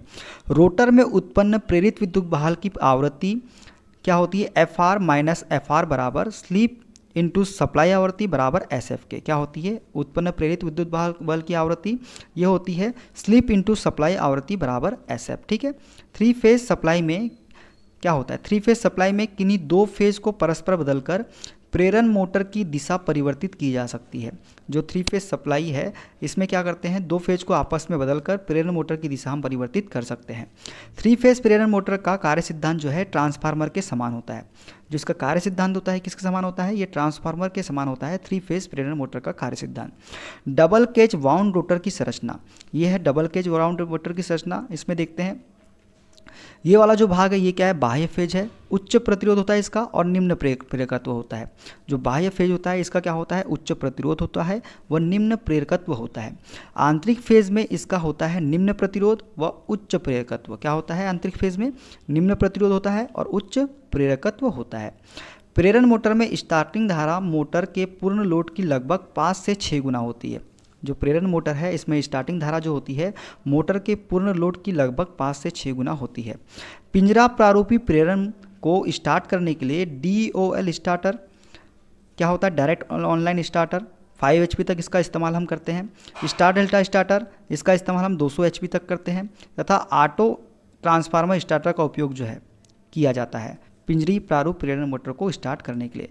ये स्टार डेल्टा स्टार्टर में 20 HP होगा ये दोस्तों, 200 HP नहीं होगा, 20 HP तक इसका उपयोग किया जाता है। स्लिप रिंग प्रेरण मोटर को स्टार्ट करने के लिए रोटर प्रतिरोध स्टार्टर का उपयोग किया जाता है। जो हमारी स्लिप रिंग प्रेरण मोटर है इसे स्टार्ट करने के लिए किसका उपयोग किया जाता है? तो रोटर प्रतिरोध स्टार्टर का उपयोग किया जाता है। रोटर में अधिकतम बलाघूर्ण की स्थिति पर रोटर प्रतिरोध रोटर प्रतिघात के स्लिप गुना होता है। जो रोटर में अधिकतम बलाघूर्ण की स्थिति होती है इसमें रोटर प्रतिरोध जो है रोटर प्रतिघात के स्लिप गुना होता है। क्या होता है? स्लिप गुना होता है। तो ये हो जाएगा R2 बराबर SX2। अधिकतम बलाघूर्ण रोटर प्रतिरोध पर निर्भर नहीं करता है तथा रोटर प्रतिघात के युत क्रमानुपाती होता है। जो अधिकतम बलाघूर्ण होता है ये रोटर प्रतिरोध पर निर्भर नहीं करता है तथा रोटर प्रतिघात के क्या होता है? व्युत क्रमानुपाती होता है। कॉगिंग जिसे हम चुंबकीय लॉकिंग भी कहते हैं तथा क्रॉलिंग मुख्यतः पिंजरा प्रारूपी प्रेरण मोटर के दोष होते हैं। इसके दोष कौन कौन से हैं? एक है कॉगिंग जिसे हम चुंबकीय लॉकिंग भी कहते हैं, दूसरा है क्रॉलिंग। ये किसके दोष है? पिंजरा प्रारूपी प्रेरण मोटर के दोष है। पिंजरा प्रारूपी प्रेरण मोटर में तिरछे रोटर का उपयोग करके कॉगिंग दोष को कम किया जाता है। इसमें क्या करते हैं? कॉगिंग दोष को कम करने के लिए तिरछे रोटर का उपयोग हम करते हैं। क्रॉलिंग दोष को हार्मोनिक्स के कारण उत्पन्न होता है। जो क्रॉलिंग दोष है ये किसके कारण उत्पन्न होता है? हार्मोनिक्स के कारण उत्पन्न होता है, जिसके निवारण के लिए हम क्या करते हैं? डिस्ट्रीब्यूटेड व शॉर्ट पिच्ड वाइंडिंग का उपयोग किया जाता है। कॉलिंग दोष के निवारण के लिए हम किसका उपयोग करते हैं? डिस्ट्रीब्यूटेड और शॉर्ट पिच वाइंडिंग का उपयोग किया जाता है कॉलिंग दोष के निवारण के लिए। प्रेरण मोटर में जॉगिंग ऑपरेशन को इंचिंग ऑपरेशन भी कहते हैं। जो जॉगिंग ऑपरेशन होता है इसे क्या बोलते हैं? इंचिंग ऑपरेशन भी बोलते हैं प्रेरण मोटर में। ठीक है, देखते हैं हम त्रिकला तुल्यकालिक मोटर मतलब 3 फेज सिंक्रोनस मोटर के बारे में। 3 फेज सिंक्रोनस मोटर जो है दोस्तों ये मोटर सेल्फ स्टार्ट नहीं होती है। इसका प्रारंभिक बलाघूर्ण क्या होता है? 0 होता है। इसमें रोटर की गति सिंक्रोनस गति के बराबर होने के कारण स्लिप का मान क्या होता है? 0 होता है। ठीक है, सिंक्रोनस गति को चुंबकीय क्षेत्र की गति भी कहते हैं। जो सिंक्रोनस गति है इसे चुंबकीय क्षेत्र की गति को कहते हैं। सिंक्रोनस गति किसको कहते हैं? चुंबकीय क्षेत्र की गति को हम सिंक्रोनस गति कहते हैं। एन एस बराबर क्या होता है? 120 एफ अपॉन में पी। ठीक है, क्या होता है? एन एस बराबर 120 इंटू एफ अपॉन में टी। यह एक डबल एक्साइटेड मशीन होती है। क्यों होती है डबल एक्साइटेड? क्योंकि स्टेटर को क्या सप्लाई देते हैं हम लोग? एसी सप्लाई देते हैं, और रोटर को कौन सप्लाई देते हैं? DC supply. इसी वजह से ये क्या होती है? डबल एक्साइटेड मशीन होती है, एसी और डीसी दोनों सप्लाई देने की वजह से। तुल्यकालिक मोटर का मुख्य दोष होता है दोस्तों हंटिंग। क्या होता है? हंटिंग होता है। यह भार के उतार चढ़ाव के कारण उत्पन्न होता है। किसके कारण उत्पन्न होता है? भार के उतार चढ़ाव के कारण। यह एक नियत गति मोटर होती है, अर्थात इसकी गति लोड पर निर्भर नहीं करती है, भार पर निर्भर नहीं करती है, सिंक्रोनस मोटर की गति। तुल्यकालिक मोटर में हंटिंग दोष के निवारण के लिए डेम्पर वाइंडिंग का उपयोग किया जाता है। कौन सी वाइंडिंग का? डेम्पर वाइंडिंग का उपयोग करते हैं हंटिंग दोष के निवारण के लिए सिंक्रोनस मोटर में। वक्र और कर्व के बारे में जानते हैं दोस्तों।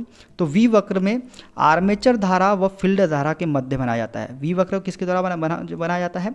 तो आर्मेचर धारा व फील्ड धारा के मध्य बनाया जाता है वी वक्र को। और उल्टा वी वक्र जो है शक्ति गुणक कॉस फाई व फील्ड धारा के मध्य बनाया जाता है उल्टा वी वक्र। यह एकमात्र ऐसी मोटर है दोस्तों जो इकाई, अग्रगामी, पश्चगामी शक्ति गुणक पर कार्य कर सकती है। यह मोटर इकाई, अग्रगामी और पश्चगामी दोनों शक्ति गुणक पर कार्य कर सकती है। कौन सी मोटर? Synchronous motor. अब देखते हैं आर्मेचर प्रतिक्रिया प्रभाव के बारे में। दोस्तों यदि शक्ति गुणक इकाई है तो ये क्या होगी? सामान्य उत्तेजित होगी। क्या होगी? सामान्य उत्तेजित होगी। और आर्मेचर प्रतिक्रिया प्रभाव क्या होगा? Cross magnetising. क्या होगा? क्रॉस मैग्नेटाइजिंग होगा आर्मेचर प्रतिक्रिया प्रभाव। जब यह शक्ति गुणक शून्य अग्रगामी होगा तो क्या हो जाएगी? अति उत्तेजित होगी। क्या होगी? अति उत्तेजित होगी। और इसका आर्मेचर प्रतिक्रिया प्रभाव क्या होगा? मैग्नेटाइजिंग। क्या होगा? मैग्नेटाइजिंग। जब शून्य पश्चगामी होगा इसका शक्ति गुणक तो ये होगी निम्न उत्तेजित, और इसका आर्मेचर प्रतिक्रिया प्रभाव जो होगा ये होगा डीमैग्नेटाइजिंग। क्या होगा? डीमैग्नेटाइजिंग होता है। ठीक है, अब देखते हैं विद्युत मापक यंत्र। ठीक है, पहला है दोस्तों प्रतिरोध मापन। प्रतिरोध मापन के बारे में हम देखेंगे। प्रतिरोध मापन है क्या? देखिए, निम्न प्रतिरोध का परास जो है 1 ओम से कम होता है। जो प्रतिरोध का परास जो होता है ये क्या होता है? 1 ओम से कम होता है। निम्न प्रतिरोध को मापने के लिए केल्विन डबल ब्रिज व पोटेंशियोमीटर का उपयोग किया जाता है। जो निम्न प्रतिरोध है इसे मापने के लिए हम केल्विन डबल ब्रिज व पोटेंशियोमीटर का उपयोग करते हैं। पोटेंशियोमीटर में कितने टर्मिनल होते हैं? तो 3 टर्मिनल होते हैं पोटेंशियोमीटर में। ठीक है, मध्यम प्रतिरोध का परास जो है दोस्तों 1 ओम से 100 किलो ओम के मध्य होता है। जो मध्यम प्रतिरोध का परास होता है ये 1 ओम से 100 किलो ओम के मध्य में होता है। मध्य प्रतिरोध मापने की सबसे बेस्ट विधि है व्हीट स्टोन ब्रिज विधि। कौन सी विधि से मापा जाता है मध्यम प्रतिरोध? तो व्हीट स्टोन ब्रिज विधि से मापा जाता है। उच्च प्रतिरोध इंसुलेशन प्रतिरोध को मापने के लिए हम मैगर का उपयोग करते हैं। उच्च प्रतिरोध मापने के लिए किसका उपयोग करते हैं? तो मैगर का उपयोग करते हैं उच्च प्रतिरोध मापने के लिए। अब देखते हैं प्रेरकत्व, संधारित्र, आवृत्ति व अन्योन्य प्रेरण मापन। निम्न गुणवत्ता कुंडली का प्रेरकत्व मापने के लिए एंडरसन बीज का उपयोग किया जाता है। निम्न गुणवत्ता कुंडली का प्रेरकत्व मापने के लिए किसका उपयोग करते हैं? एंडरसन ब्रिज का उपयोग करते हैं। मध्यम गुणवत्ता कुंडली का प्रेरकत्व मापने के लिए हम मैक्सवेल ब्रिज का उपयोग करते हैं। उच्च गुणवत्ता कुंडली का प्रेरकत्व मापने के लिए हम है ब्रिज का उपयोग करते हैं। और परिवर्तित प्रेरकत्व को मापने के लिए हम ऑन्स ब्रिज का उपयोग करते हैं। कौन से ब्रिज का? ऑन्स ब्रिज का उपयोग करते हैं परिवर्तित प्रेरकत्व को मापने के लिए। संधारित्र व अपव्यय कारक को मापने के लिए शेयरिंग ब्रिज का उपयोग किया जाता है। किसका? शेयरिंग ब्रिज का।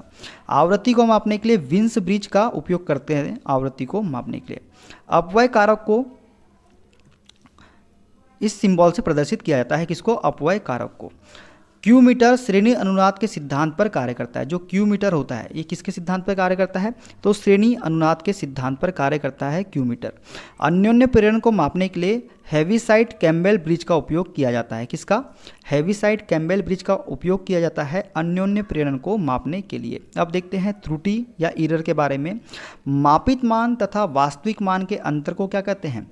त्रुटि कहते हैं। जो मापित मान है तथा वास्तविक मान है इसके अंतर को ही हम क्या कहते हैं? त्रुटि करते हैं। प्रतिशत त्रुटि ज्ञात करने का सूत्र जो होता है ये होता है प्रतिशत त्रुटि बराबर मापित मान माइनस वास्तविक मान डिवाइडेड बाई मापित मान इंटू में 100। ठीक है, सापेक्ष सीमित त्रुटि ज्ञात करने का सूत्र जो होता है दोस्तों ये होता है क्या?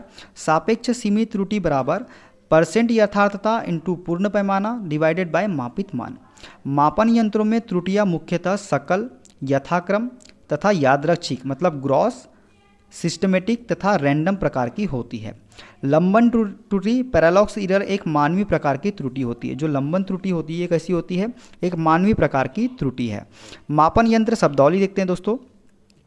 सुग्राहिता संवेदनशीलता का मात्रक जो है ये होता है ओम प्रति वोल्ट या प्रति एम्पियर होता है। क्या होता है? ओम प्रति वोल्ट या प्रति एम्पियर होता है सुग्राहिता या संवेदनशीलता का मात्रक। मापन यंत्रों में बलागुर्ण मुख्यतः विक्षेपण, नियंत्रण तथा अवमंदक प्रकार के होते हैं। जो बलागुर्ण होते हैं मापन यंत्र में कौन से होते हैं? विक्षेपण प्रकार के होते हैं, नियंत्रण प्रकार के होते हैं तथा अवमंदक प्रकार के होते हैं। अब देखते हैं पहला हम विक्षेपक बलागुर्ण। ये क्या होता है दोस्तों? यह प्रारंभिक बलागुर्ण होता है। इसका मान मापित राशि पर निर्भर करता है। विक्षेपण बलागुर्ण मतलब डिफ्लेक्शन टॉर्क का मान जो है ये इसका मान मापित राशि पर निर्भर करता है। दूसरा है नियंत्रण बलागुर्ण। विक्षेपण बलागुर्ण के विपरीत कार्य करने वाला बलागुर्ण है कौन सा? नियंत्रण बलागुर्ण। किसके विपरीत कार्य करता है? तो विक्षेपण बलागुर्ण के विपरीत कार्य करता है नियंत्रण बलागुर्ण। अब देखते हैं स्प्रिंग नियंत्रण बलागुर्ण। स्प्रिंग नियंत्रण बलागुर्ण में क्या होता है? इसका उपयोग ऊर्ध्वाधर तथा क्षैतिज दोनों प्रकार के रखे जाने वाले उपकरणों में किया जा सकता है। इसका उपयोग कहाँ करते हैं? ऊर्ध्वाधर तथा क्षैतिज दोनों प्रकार के रखे जाने वाले उपकरणों में इसका उपयोग कर सकते हैं। इसमें स्प्रिंग जो है ये फॉस्फर ब्रांच का बना होता है। जो स्प्रिंग बना होता है किसका बना होता है? फॉस्फर ब्रांच का बना होता है। देखते हैं अगला गुरुत्वीय नियंत्रण बलागुर्ण। इसका उपयोग केवल दोस्तों ऊर्ध्वाधर रखा जाने वाले उपकरणों में किया जाता है। यदि कोई उपकरण ऊर्ध्वाधर रखा हुआ है तभी इसका उपयोग करते हैं। किसका? गुरुत्वीय नियंत्रण बलागुर्ण का। तीसरा है दोस्तों अवमंदक बलागुर्ण डैम्पिंग टॉर्क। डैम्पिंग टॉर्क दोस्तों संकेतक में से कंपन को दूर करने के लिए हम किसका उपयोग करते हैं?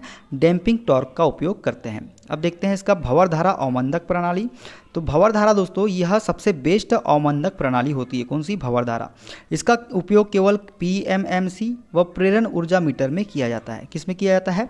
इसका उपयोग जो है पीएमएमसी व प्रेरण ऊर्जा मीटर में उपयोग किया जाता है। किसका? भंवर धारा अवमंदक प्रणाली का।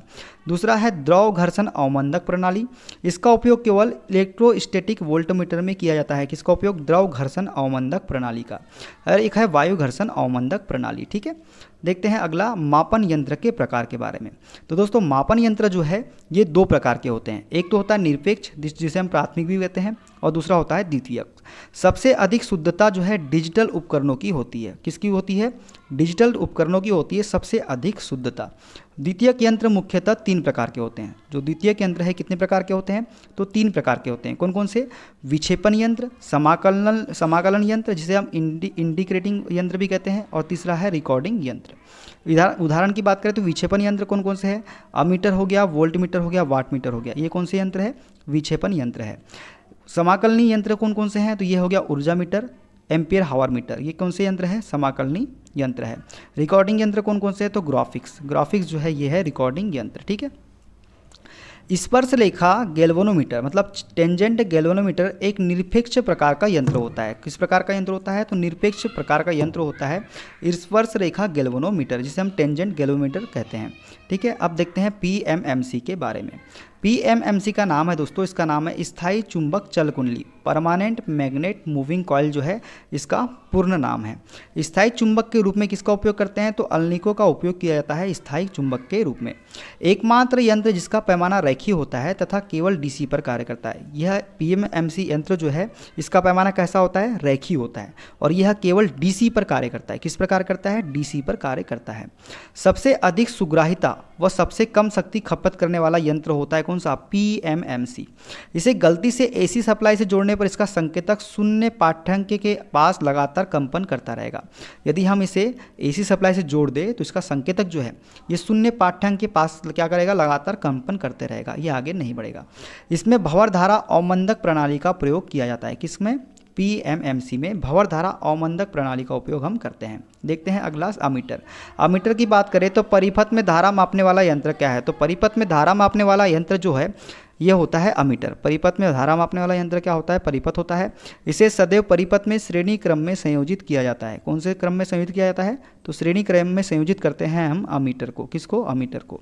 अमीटर का आंतरिक प्रतिरोध क्या होता है? निम्न होता है, तथा आदर्श अमीटर का आंतरिक प्रतिरोध क्या होता है? शून्य होता है। क्या होता है? शून्य होता है।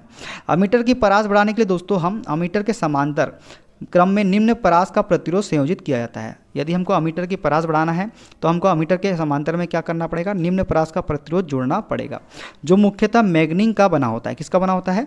मैग्नीन का बना होता है। ठीक है।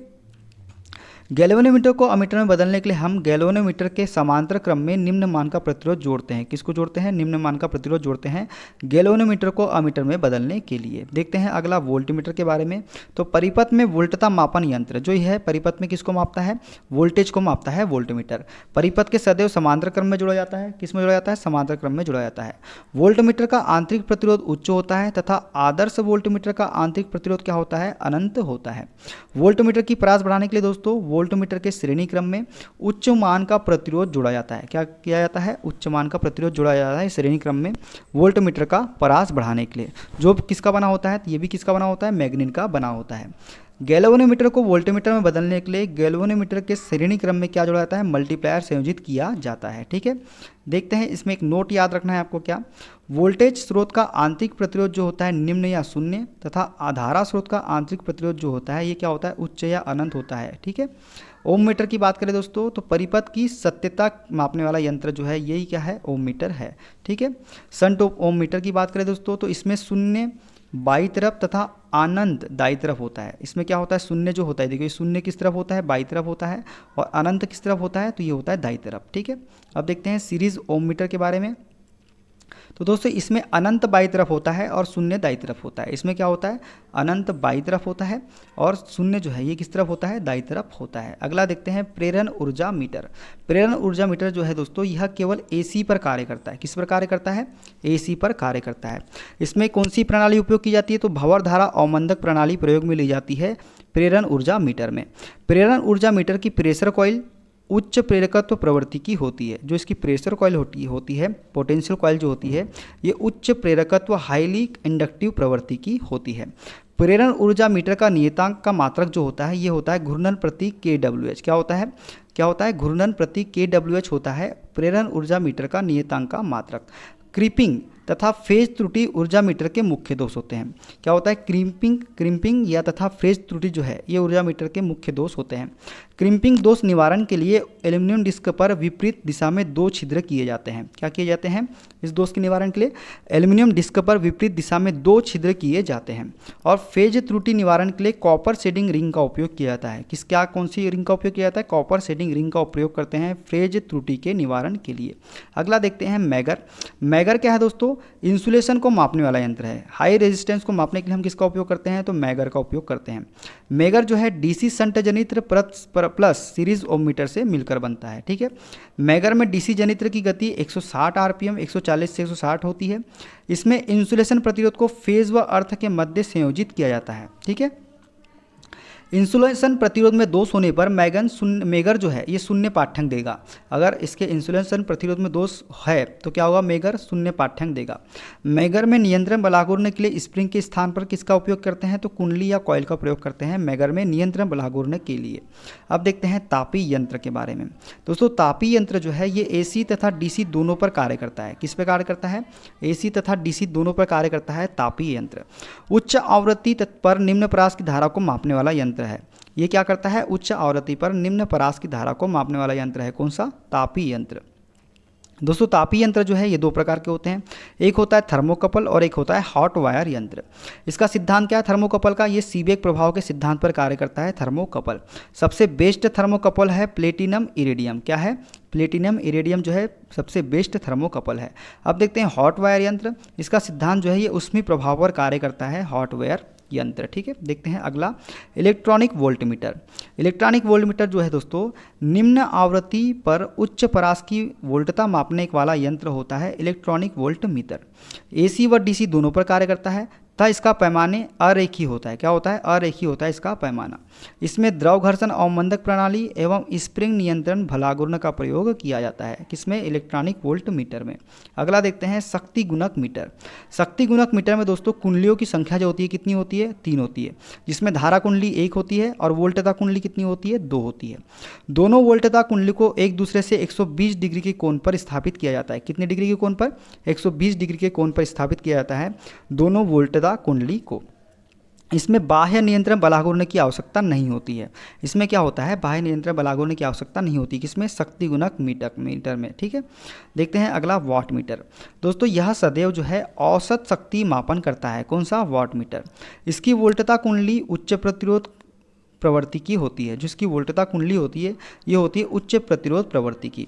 इसमें अधिकतम विक्षेपण जो होता है 300 डिग्री तक हो सकता है। इसमें विक्षेपण जो हो सकता है कितने डिग्री तक हो सकता है, तो 300 डिग्री तक इसमें विक्षेपण हो सकता है। अगला देखते हैं मल्टीमीटर।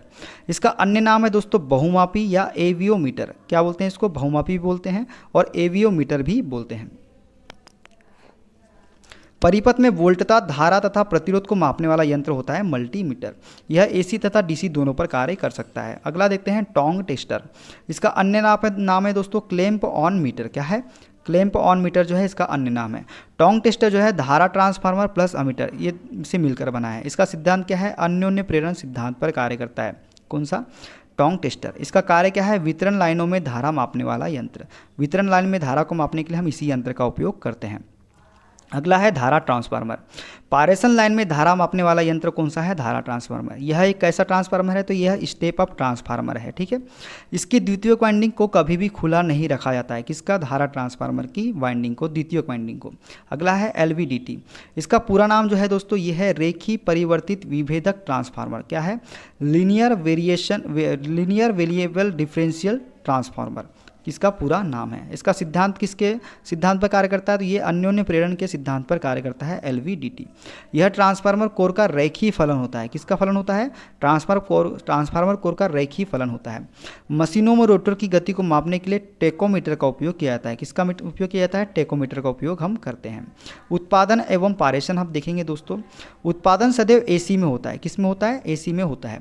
उत्पादन की मानक आवृत्ति जो होती है भारत में 50 हर्ट्ज प्लस माइनस 3% हम ले सकते हैं, तथा यूएसए में कितनी होती है, 60 हर्ट्ज होती है। मानक उत्पादन वोल्टेज जो है दोस्तों कितना है, 11 केवी है। अधिकतम उत्पादन वोल्टेज कितना है, 33 केवी है। पारेषण व वितरण मुख्यतः ओवरहेड चालकों के द्वारा होता है। किसके द्वारा होता है, ओवरहेड चालकों के द्वारा होता है पारेषण व वितरण, तथा इसके ऊपर किसी प्रकार का इंसुलेशन नहीं होता है। इंसुलेशन इसके ऊपर किसी प्रकार का नहीं होता है। अगला है ओवरहेड चालक। ओवरहेड चालक क्या होता है दोस्तों, तो ओवरहेड चालक ACSR से निर्मित होते हैं, मतलब एल्युमिनियम कंडक्टर स्टील रेनफोर्स्ड से निर्मित होते हैं। ACR का फुल फॉर्म आपको रखना है, ACSR का फुल फॉर्म याद रखना है। एल्युमिनियम चालकों की यांत्रिक सामर्थ्य बढ़ाने के लिए स्टील का प्रयोग किया जाता है। किसका प्रयोग करते हैं, स्टील का प्रयोग करते हैं एल्युमिनियम चालक की यांत्रिक सामर्थ्य को बढ़ाने के लिए। इनका आकार जो है केल्विन के नियम अनुसार लिया जाता है। इनका आकार किसके नियम अनुसार लिया जाता है, तो केल्विन के नियम अनुसार लिया जाता है इनका आकार। अगला देखते हैं पारेषण या फिर ट्रांसमिशन। पारेषण लाइनों में हानियों को कम करने के लिए पारेषण सदैव जो है उच्च वोल्टता पर किया जाता है। किस पर किया जाता है, उच्च वोल्टता पर किया जाता है। पारेषण लाइनों को धारा वहन क्षमता के अनुसार बनाया जाता है। किसके अनुसार बनाया जाता है, धारा वहन क्षमता के अनुसार बनाया जाता है पारेषण लाइन को। देखते हैं अब पारेषण। प्राथमिक पारेषण वोल्टेज जो है दोस्तों ये होता है 765 केवी, 400 केवी, 220 केवी, 132 केवी, ये है प्राथमिक पारेषण वोल्टेज। द्वितीयक पारेषण वोल्टेज कितना होता है, 66 केवी होता है, 33 केवी होता है। भारत में अधिकतम पारेषण वोल्टेज कितना है दोस्तों, तो ये है 765 केवी है भारत में अधिकतम पारेषण वोल्टेज। पारेषण वोल्टेज सदैव लाइन से लाइन आरएमएस वोल्टेज होते हैं। क्या होते हैं, लाइन से लाइन आरएमएस वोल्टेज होते हैं पारेषण वोल्टेज। लाइन वोल्टेज क्या है, दो फेजों के मध्य के वोल्टेज को क्या कहते हैं, हम लाइन वोल्टेज बोलते हैं। फेज वोल्टेज क्या है, लाइन तथा न्यूट्रल के मध्य के वोल्टेज को हम क्या बोलते हैं, फेज वोल्टेज बोलते हैं। अगला देखते हैं दोस्तों वितरण या फिर डिस्ट्रीब्यूशन या वितरण हम देखेंगे। तो वितरण लाइनों को वोल्टता ड्राफ्ट के अनुसार निर्मित किया जाता है। उपभोक्ता सिरे पर या लो वोल्टेज लाइन क्या होती है, ±6%। मीडियम वोल्टेज लाइन होती है 9%। EHV लाइन में होता है 12.5%। वितरण लाइनों को वितरक कहते हैं। क्या बोलते हैं, वितरण लाइनों को वितरक या फिर डिस्ट्रीब्यूटर कहते हैं। तथा एक वितरक फीडर व सर्विस लाइन को आपस में जोड़ता है। जो वितरक होता है ये किसको जोड़ता है आपस में, फीडर व सर्विस लाइन को आपस में जोड़ता है एक वितरक। वितरण के प्रकार क्या है दोस्तों, पहला होता है दोस्तों प्राथमिक वितरण 11 केवी 3 फेज 3 वायर प्रणाली होती है। प्राथमिक वितरण क्या होता है, 11 केवी 3 फेज 3 वायर प्रणाली होती है। द्वितीयक वितरण जो होता है 400 volt 230 phase voltage 3 phase 4 wire प्रणाली होती है द्वितीयक वितरण। सर्विस लाइन वितरक तथा उपभोक्ता मीटर को आपस में संयोजित करता है। तो सर्विस लाइन जो है ये वितरक तथा उपभोक्ता मीटर को आपस में क्या करता है, जोड़ता है या फिर संयोजित करता है। फीडर जो है दोस्तों जीएसएस तथा वितरक को आपस में संयोजित करता है। ये फीडर होता है ये जीएसएस तथा वितरक को आपस में संयोजित करता है। बस बार की बात करें दोस्तों तो एल्यूमिनियम की बनी होती है बस बार। किसकी बनी होती है, एल्युमिनियम की बनी होती है बस बार। बस बार पर वास्तविक शक्ति, प्रतिघाती शक्ति, वोल्टेज, शक्ति कोण के मान होते हैं। क्या होते हैं, एल्यूमिनियम इसके बस बार पर वास्तविक शक्ति, प्रतिघाती शक्ति, वोल्टेज तथा शक्ति कोण के मान होते हैं। बस बार 3 प्रकार की होती है। कितने प्रकार की होती है बस बार, तो बस बार होती है 3 प्रकार की। कौन कौन सी होती है अब देखते हैं। ये होती है पहली वोल्टेज नियंत्रित या पीवी बस बार। वे बस बार जिस पर पी व वी तो ज्ञात तथा क्यू व कोण अज्ञात होते हैं उसे पीवी बस बार कहते हैं। क्या बोलते हैं, पीवी बस बार बोलते हैं। लोड बस बार क्या है, ये होता है पीक्यू बस बार जिसमें ज्ञात क्या होता है, पी व क्यू ज्ञात होता है, अज्ञात क्या होता है, वी और कोण जो है हमको अज्ञात होता है। शक्ति प्रणाली में सबसे अधिक बस बार पीक्यू बस बार होती है। क्या होती है, शक्ति प्रणाली में सबसे अधिक जो है बस बार पीक्यू बस बार होती है। ठीक है, अब देखते हैं अगला स्विंग बस बार। क्या क्या ज्ञात होता है इसमें, वोल्टेज और कोण ज्ञात होता है, अज्ञात क्या होता है, पी व क्यू होता है। ठीक है, अगला देखते हैं ऊर्जा स्रोत, एनर्जी सोर्स के बारे में। परंपरागत ऊर्जा स्रोत जो है दोस्तों ये कौन कौन से हैं, कोयला, यूरेनियम, पेट्रोलियम पदार्थ व प्राकृतिक गैसेज जो है ये कौन से हैं, परंपरागत ऊर्जा स्रोत। गैर परंपरागत कौन है, जो से दोस्तों ये सूर्य, हवा, प्राकृतिक ऊर्जा स्रोत, बायोगैस, ज्वारी ऊर्जा, भूतापी ऊर्जा, ये कौन कौन से हैं, ये गैस परंपरागत ऊर्जा स्रोत है। गैर परंपरागत ऊर्जा स्रोत सामान्यतः पर्यावरण प्रदूषण से मुक्त होते हैं। कौन से, गैर परंपरागत ऊर्जा स्रोत जो है।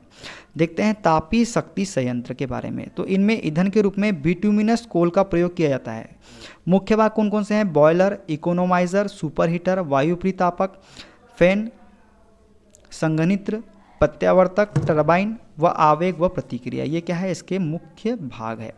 इसमें मुख्यतः बेलनाकार प्रत्यावर्तक का उपयोग किया जाता है। किसमें, तापीय शक्ति संयंत्र मतलब थर्मल पावर प्लांट में किसका उपयोग किया जाता है, बेलनाकार प्रत्यावर्तक का उपयोग किया जाता है, जिसकी गति कितनी होती है, 3000 आरपीएम तक होती है इसकी गति।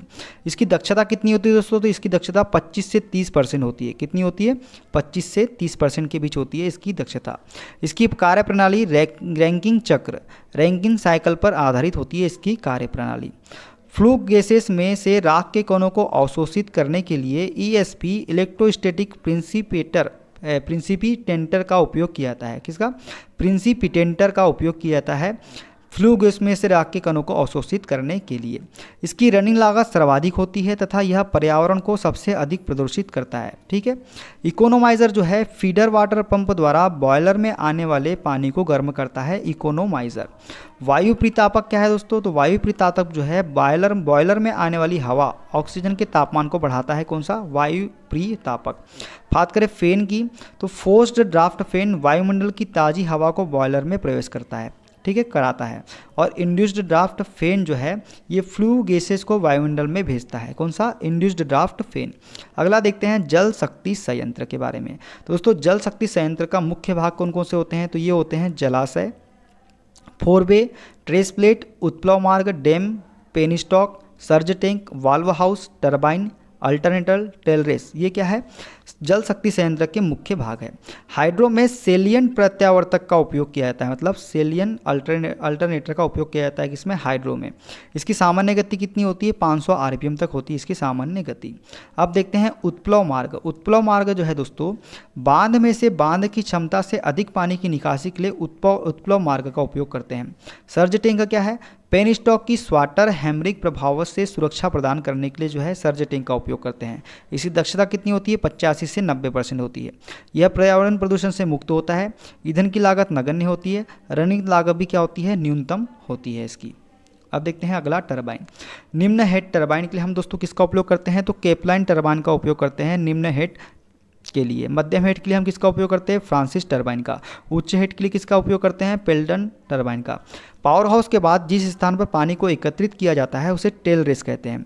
पावर हाउस के बाद जिस स्थान पर पानी को एकत्रित किया जाता है उसे क्या कहते हैं, टेल रेस कहते हैं। ठीक है, इसका मुख्यतः उपयोग पीक लोड के समय विद्युत उत्पादन के लिए किया जाता है। ठीक है, नाभिकीय शक्ति संयंत्र के बारे में देख सकते हो, तो इसका ईंधन जो है यूरेनियम है। कौन सा ईंधन है इसमें? यूरेनियम का उपयोग किया जाता है।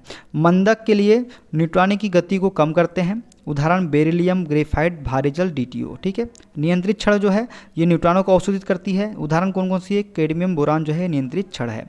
शीतलक जो है दोस्तों रिएक्टर के तापमान को कम करता है, उदाहरण जैसे द्रवित सोडियम जल, भारी जल जो है ये शीतलक है। इसकी दक्षता कितनी होती है? 35 से 40% होती है। स्थापित लागत जो होती है सर्वाधिक होती है। इसमें बेलनाकार प्रत्यावर्तक का उपयोग किया जाता है जिसकी गति कितनी होती है? 3000 RPM होती है। उत्पादन गुणक की बात करते हैं दोस्तों।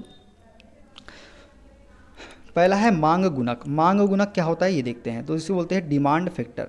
मांग गुणक बराबर होता है दोस्तों अधिकतम भार मैक्सिमम लोड डिवाइडेड बाय संयोजित भार कनेक्टेड लोड। ये होता है मांग गुणक मतलब डिमांड फैक्टर। अधिकतम भार तथा संयोजित भार के अनुपात को क्या बोलते हैं? मांग गुणक बोलते हैं। इसका मान सदैव इकाई से कम होता है। जो इसका मान होता है क्या होता है? इकाई से हमेशा कम होता है। अगला देखते हैं भार गुणक लोड फैक्टर। लोड फैक्टर बराबर होता है दोस्तों average load divided by peak load.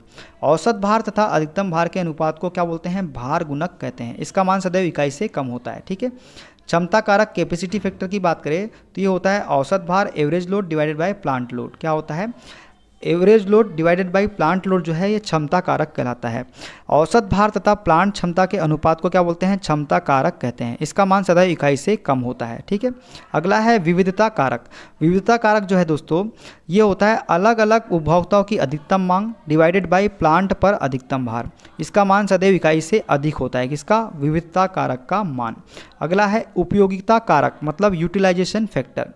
ये होता है अधिकतम भार डिवाइडेड बाय प्लांट क्षमता। अधिकतम भार तथा प्लांट क्षमता के अनुपात को क्या बोलते हैं? उपयोगिता कारक कहते हैं। इसका मान भी जो है इकाई से कम होता है। पारसन व वितरण अवयव की बात करें तो RCC पोलो के लिए अधिकतम स्पान जो है ये 80 से 100 मीटर। नीमे में कितना दिया है? 67 मीटर तक होता है RCC पोलो के लिए अधिकतम स्पान। RCC पोल का मुख्यतः उपयोग 33 kV तक के लिए होता है। कितने? 33 kV तक के लिए। ओवरहेड लाइनों में विद्युत रोधक मुख्यतः पोर्सलिन चीनी मिट्टी के बने होते हैं। ओवरहेड लाइनों में विद्युत रोधक या फिर इंसुलेटर। हम जो है पिन विद्युत रोधक का उपयोग जो है ये 11 kV या 33 kV तक के उपयोग में लिए जाते हैं। किसका उपयोग करते हैं? पिन विद्युत रोधक का। सस्पेंशन इंसुलेटर का उपयोग 33 kV से 765 kV तक की लाइनों में किया जाता है। सस्पेंशन इंसुलेटर में प्रत्येक डिस्क का प्रचारित वोल्टेज जो होता है कितना होता है? 11 kV तक होता है। सस्पेंशन इंसुलेटर में डिस्क की संख्या की बात करें दोस्तों, यदि 66 kV है तो डिस्क की संख्या कितनी होगी? 4 या 5 होगी। 132 kV है तो कितनी होगी? 8 होगी। 220 kV है तो कितनी होगी? 13 होगी। 400 kV है तो कितना होगी? 22 या 23 होगी डिस्क की संख्या। ओवरहेड लाइनों में अंतिम या स्टार्टिंग सिरों पर डिस्क विद्युत रोधक का उपयोग किया जाता है। जो ओवरहेड लाइन है इसके अंतिम या स्टार्टिंग सिरों पर किसका उपयोग करते हैं? डिस्क विद्युत रोधक का उपयोग करते हैं। ओवरहेड लाइनों में तनाव को कम करने के लिए स्ट्रेन या सैकल विद्युत रोधक का उपयोग किया जाता है। किसमें? ओवरहेड लाइन में। स्ट्रे वायर में सुरक्षा के लिए स्टे विद्युत रोधक का उपयोग किया जाता है।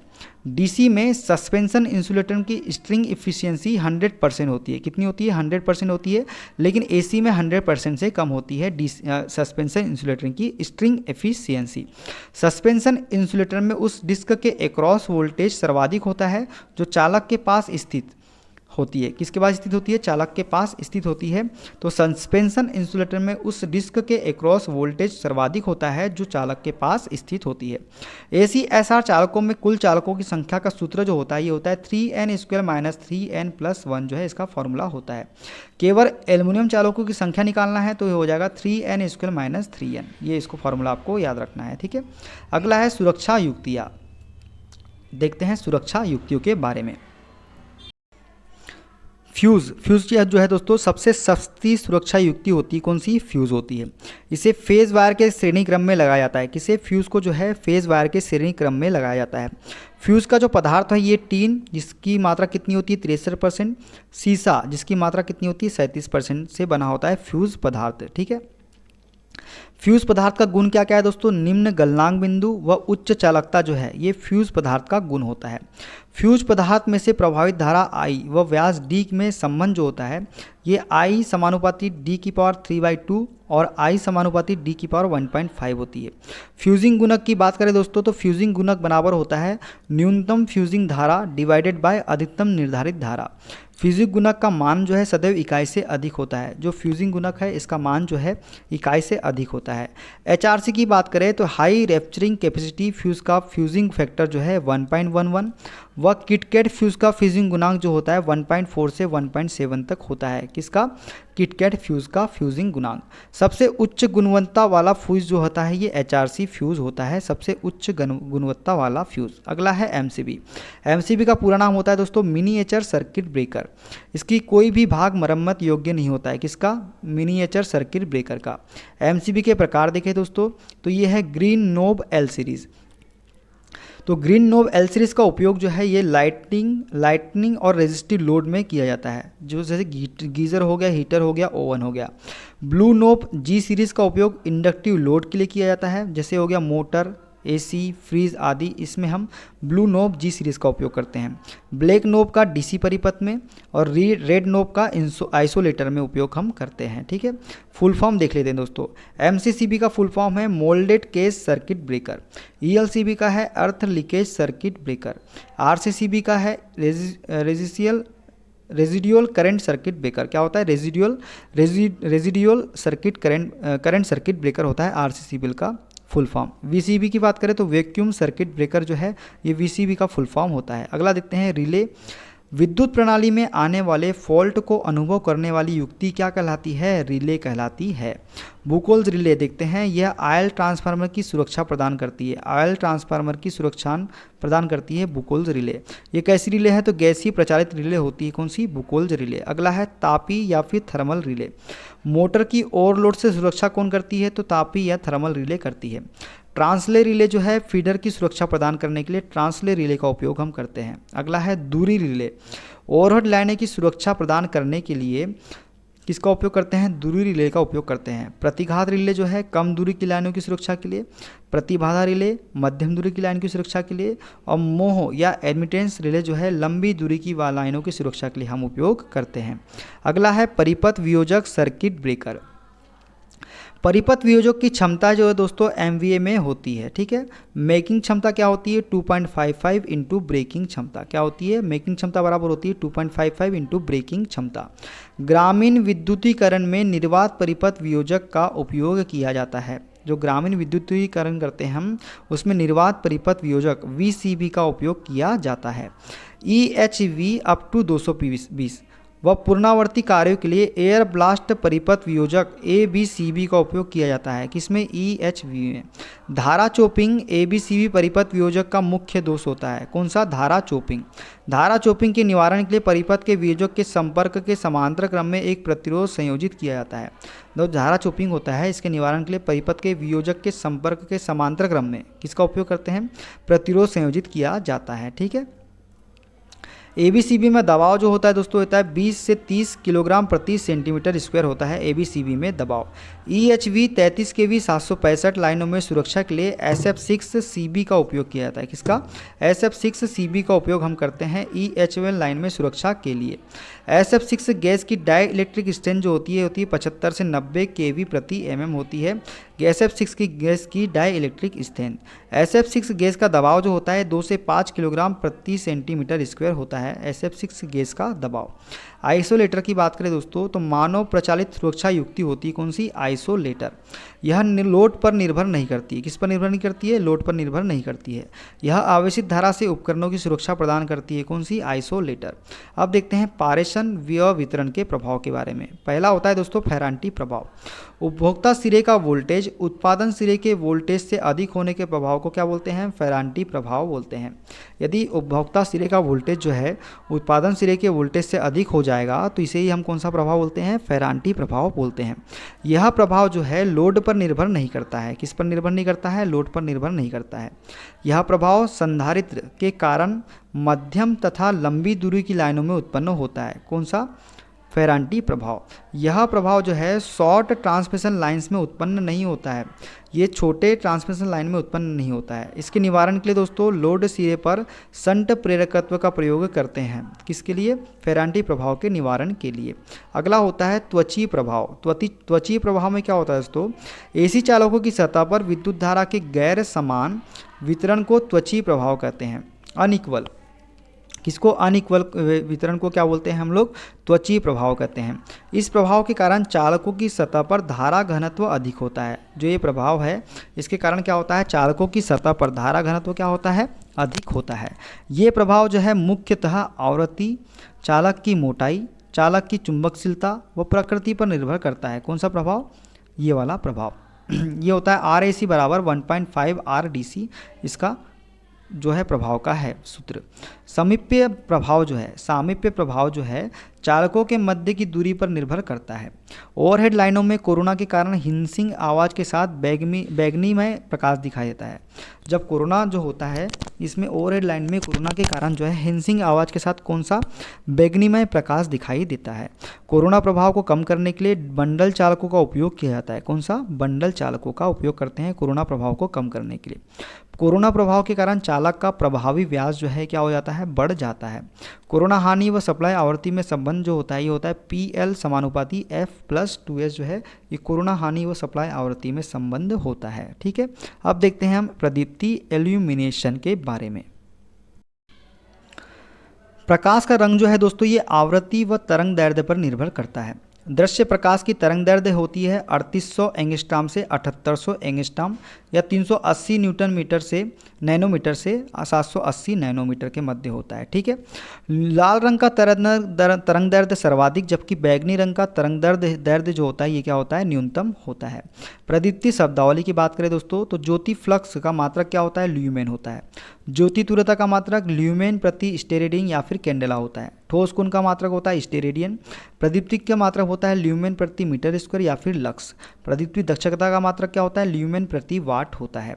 प्रदीप्ति प्रकाश व्यवस्था के प्रकार के बात करें दोस्तों तो प्रत्यक्ष प्रकाश अवस्था में प्रकाश प्रतिशत सीधे तल पर जो प्रकाश आता है कितना आता है, 90% आता है। अर्ध प्रत्यक्ष प्रकाश व्यवस्था में 60 से 90% आता है। अप्रत्यक्ष प्रकाश अवस्था में 10% आता है। अर्ध अप्रत्यक्ष प्रकाश व्यवस्था में 10 से 40% आता है। और बात करें सामान्य प्रकाश अवस्था में तो 10 से 40% आता है सीधे तल पर। प्रतिलोम वर्ग का नियम की बात करें तो प्रकाश स्रोत द्वारा प्रकाशित तल पर पहुंचने वाला प्रकाश तल से प्रकाश स्रोत की दूरी के वर्ग के व्युत्क्रमानुपाती होता है। यही है प्रतिलोम वर्ग का नियम, मतलब E व्युत्क्रमानुपाती 1/d²। लैम्बर्ट कोज्जा नियम की बात करें दोस्तों तो प्रकाश स्रोत द्वारा प्रकाशित तल पर पहुंचने वाला प्रकाश किरण तथा अभिलंब के मध्य कोज्जा कोण के समानुपाती होता है। यही क्या है, लैम्बर्ट का कोज्जा नियम है।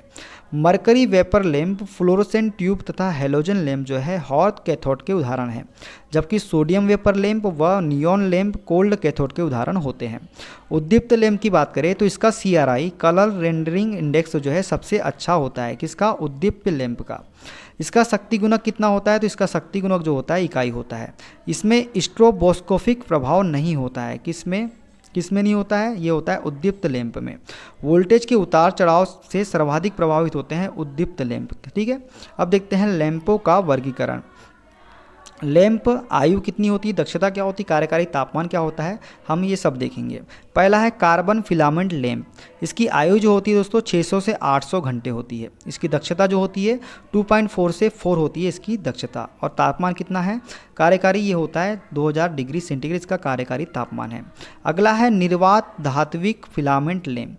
इसकी जो है 750 से 850 घंटा इसकी जो है ये होती क्या होती है, आयु होती है। आयु कितनी होती है 750 से 850। ठीक है, और इसकी दक्षता जो होती है कितनी होती है 8 से 10 होती है। और कितने कार्यकारी तापमान पर कार्य करता है तो ये करता है 2300 डिग्री। इसका उपयोग कहाँ करता है, सामान्य प्रकाश में इसका उपयोग हम करते हैं। अगला है गैस भरा धात्विक फिलामेंट। इसकी जो आयु होती कितनी होती है 1000 से 1200 घंटे। इसकी दक्षता कितनी होती है 10 से 12 होती है। कितने डिग्री पर कार्य करता है तो 2700 डिग्री सेंटीग्रेड पर कार्य करता है। इसका उपयोग भी हम कहाँ किस में करते हैं, सामान्य प्रकाश में करते हैं। अगला है low pressure sodium vapour lamp. इसकी आयु जो होती है 1400 से 1800 घंटे होती है। दक्षता 110 होती है। Street line, highway parking, garage आदि में इसका उपयोग हम करते हैं। वर्करी वेपर लैंप, इसकी आयु जो होती है 5000 घंटे होती है। दक्षता 88 होती है। घरों, ऑफिस और अस्पताल में इसका उपयोग हम करते हैं। अगला है कार्बन आर्क लैंप। इसका जो है दक्षता होती 9 से 12। इसका उपयोग सिनेमा प्रोजेक्टर, सर्च लाइट में इसका उपयोग हम करते हैं। लियोन लैम्प का उपयोग कहाँ करते हैं? फेस टेस्टर में, लाइन इंडिकेटर में लियोन लैम्प का उपयोग करते हैं। नियॉन साइन लैम्प की आयु जो होती है 10,000 घंटे होती है, दक्षता 15 से 40 होती है और विज्ञापन कार्यों में इसका उपयोग किया जाता है। किसका? नियॉन साइन लैम्प का। CFL का नाम क्या है? तो CFL का नाम जो होता है कॉम्पैक्ट फ्लोरेसेंट लैम्प जो है CFL का पूर्ण नाम है। लाल रंग की LED का अग्र वोल्टेज 1.8 वोल्ट होता है। सजावटी बल्ब की बात करें तो सजावटी बल्ब को क्रमागत ऑन ऑफ करने के लिए ड्रम स्विच का उपयोग किया जाता है। किसका उपयोग करते हैं? ड्रम स्विच का उपयोग करते हैं सजावटी बल्बों को ऑन ऑफ करने के लिए। सजावटी बल्बों की सुरक्षा के लिए प्रारंभिक बल्ब फ्लैशर बल्ब होता है जो एक कम क्षमता का बल्ब होता है तथा स्वयं प्रकाशित नहीं होता है। ठीक है। गैस भरा धात्विक फिलामेंट में क्वाइंड फिलामेंट का उपयोग किया जाता है। ठीक है। सोडियम वेपर लैंप की बात करें दोस्तों तो यह एक ठंडा कैथोड लैंप होता है। कौन सा? Sodium vapour lamp. इसमें सोडियम प्लस आर्गन गैस भरी होती है। प्रारंभिक अवस्था में सोडियम ठोस अवस्था में रहता है। इसी कारण आर्गन के कारण इसका प्रारंभिक प्रकाश लाल रंग का होता है। पूर्ण प्रकाशित होने पर मतलब 10 से 15 मिनट होने पर यह पीला प्रकाश देता है। यह एक मोनोक्रोमेटिक एक वर्णीय प्रकाश देता है।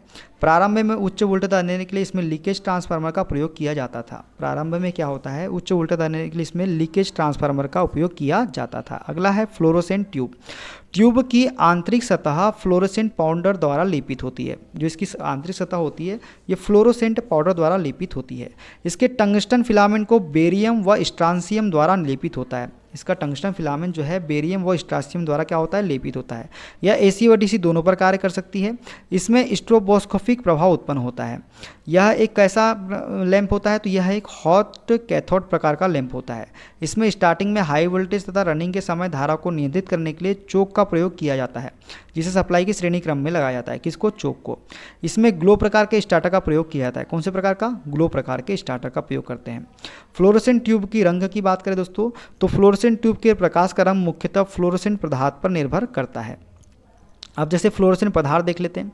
यदि फ्लोरोसेंट पदार्थ कैल्शियम या टंगस्टेट है तो नीला होगा रंग उत्पन्न।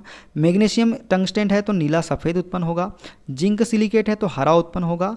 जिंक बेरिलियम सिलिकेट है तो पीला गुलाबी होगा। कैडमियम सिलिकेट है तो पीला गुलाबी होगा और कैडमियम बोरेट है तो क्या होगा? गुलाबी होगा। तो ये थे दोस्तों सारे क्वेश्चन, ये हमने आपको पूरा कंप्लीट करा दिया है। वीडियो कैसा लगी कमेंट बॉक्स में जरूर बताइएगा। वीडियो अच्छा लगे वीडियो को लाइक कीजिए, शेयर कीजिए, कमेंट कीजिए। चैनल पर नए हैं चैनल को सब्सक्राइब कर लीजिए पल पल की अपडेट के लिए। मिलते हैं अगले वीडियो में, अपना ख्याल रखिए। Okay bye bye, take care.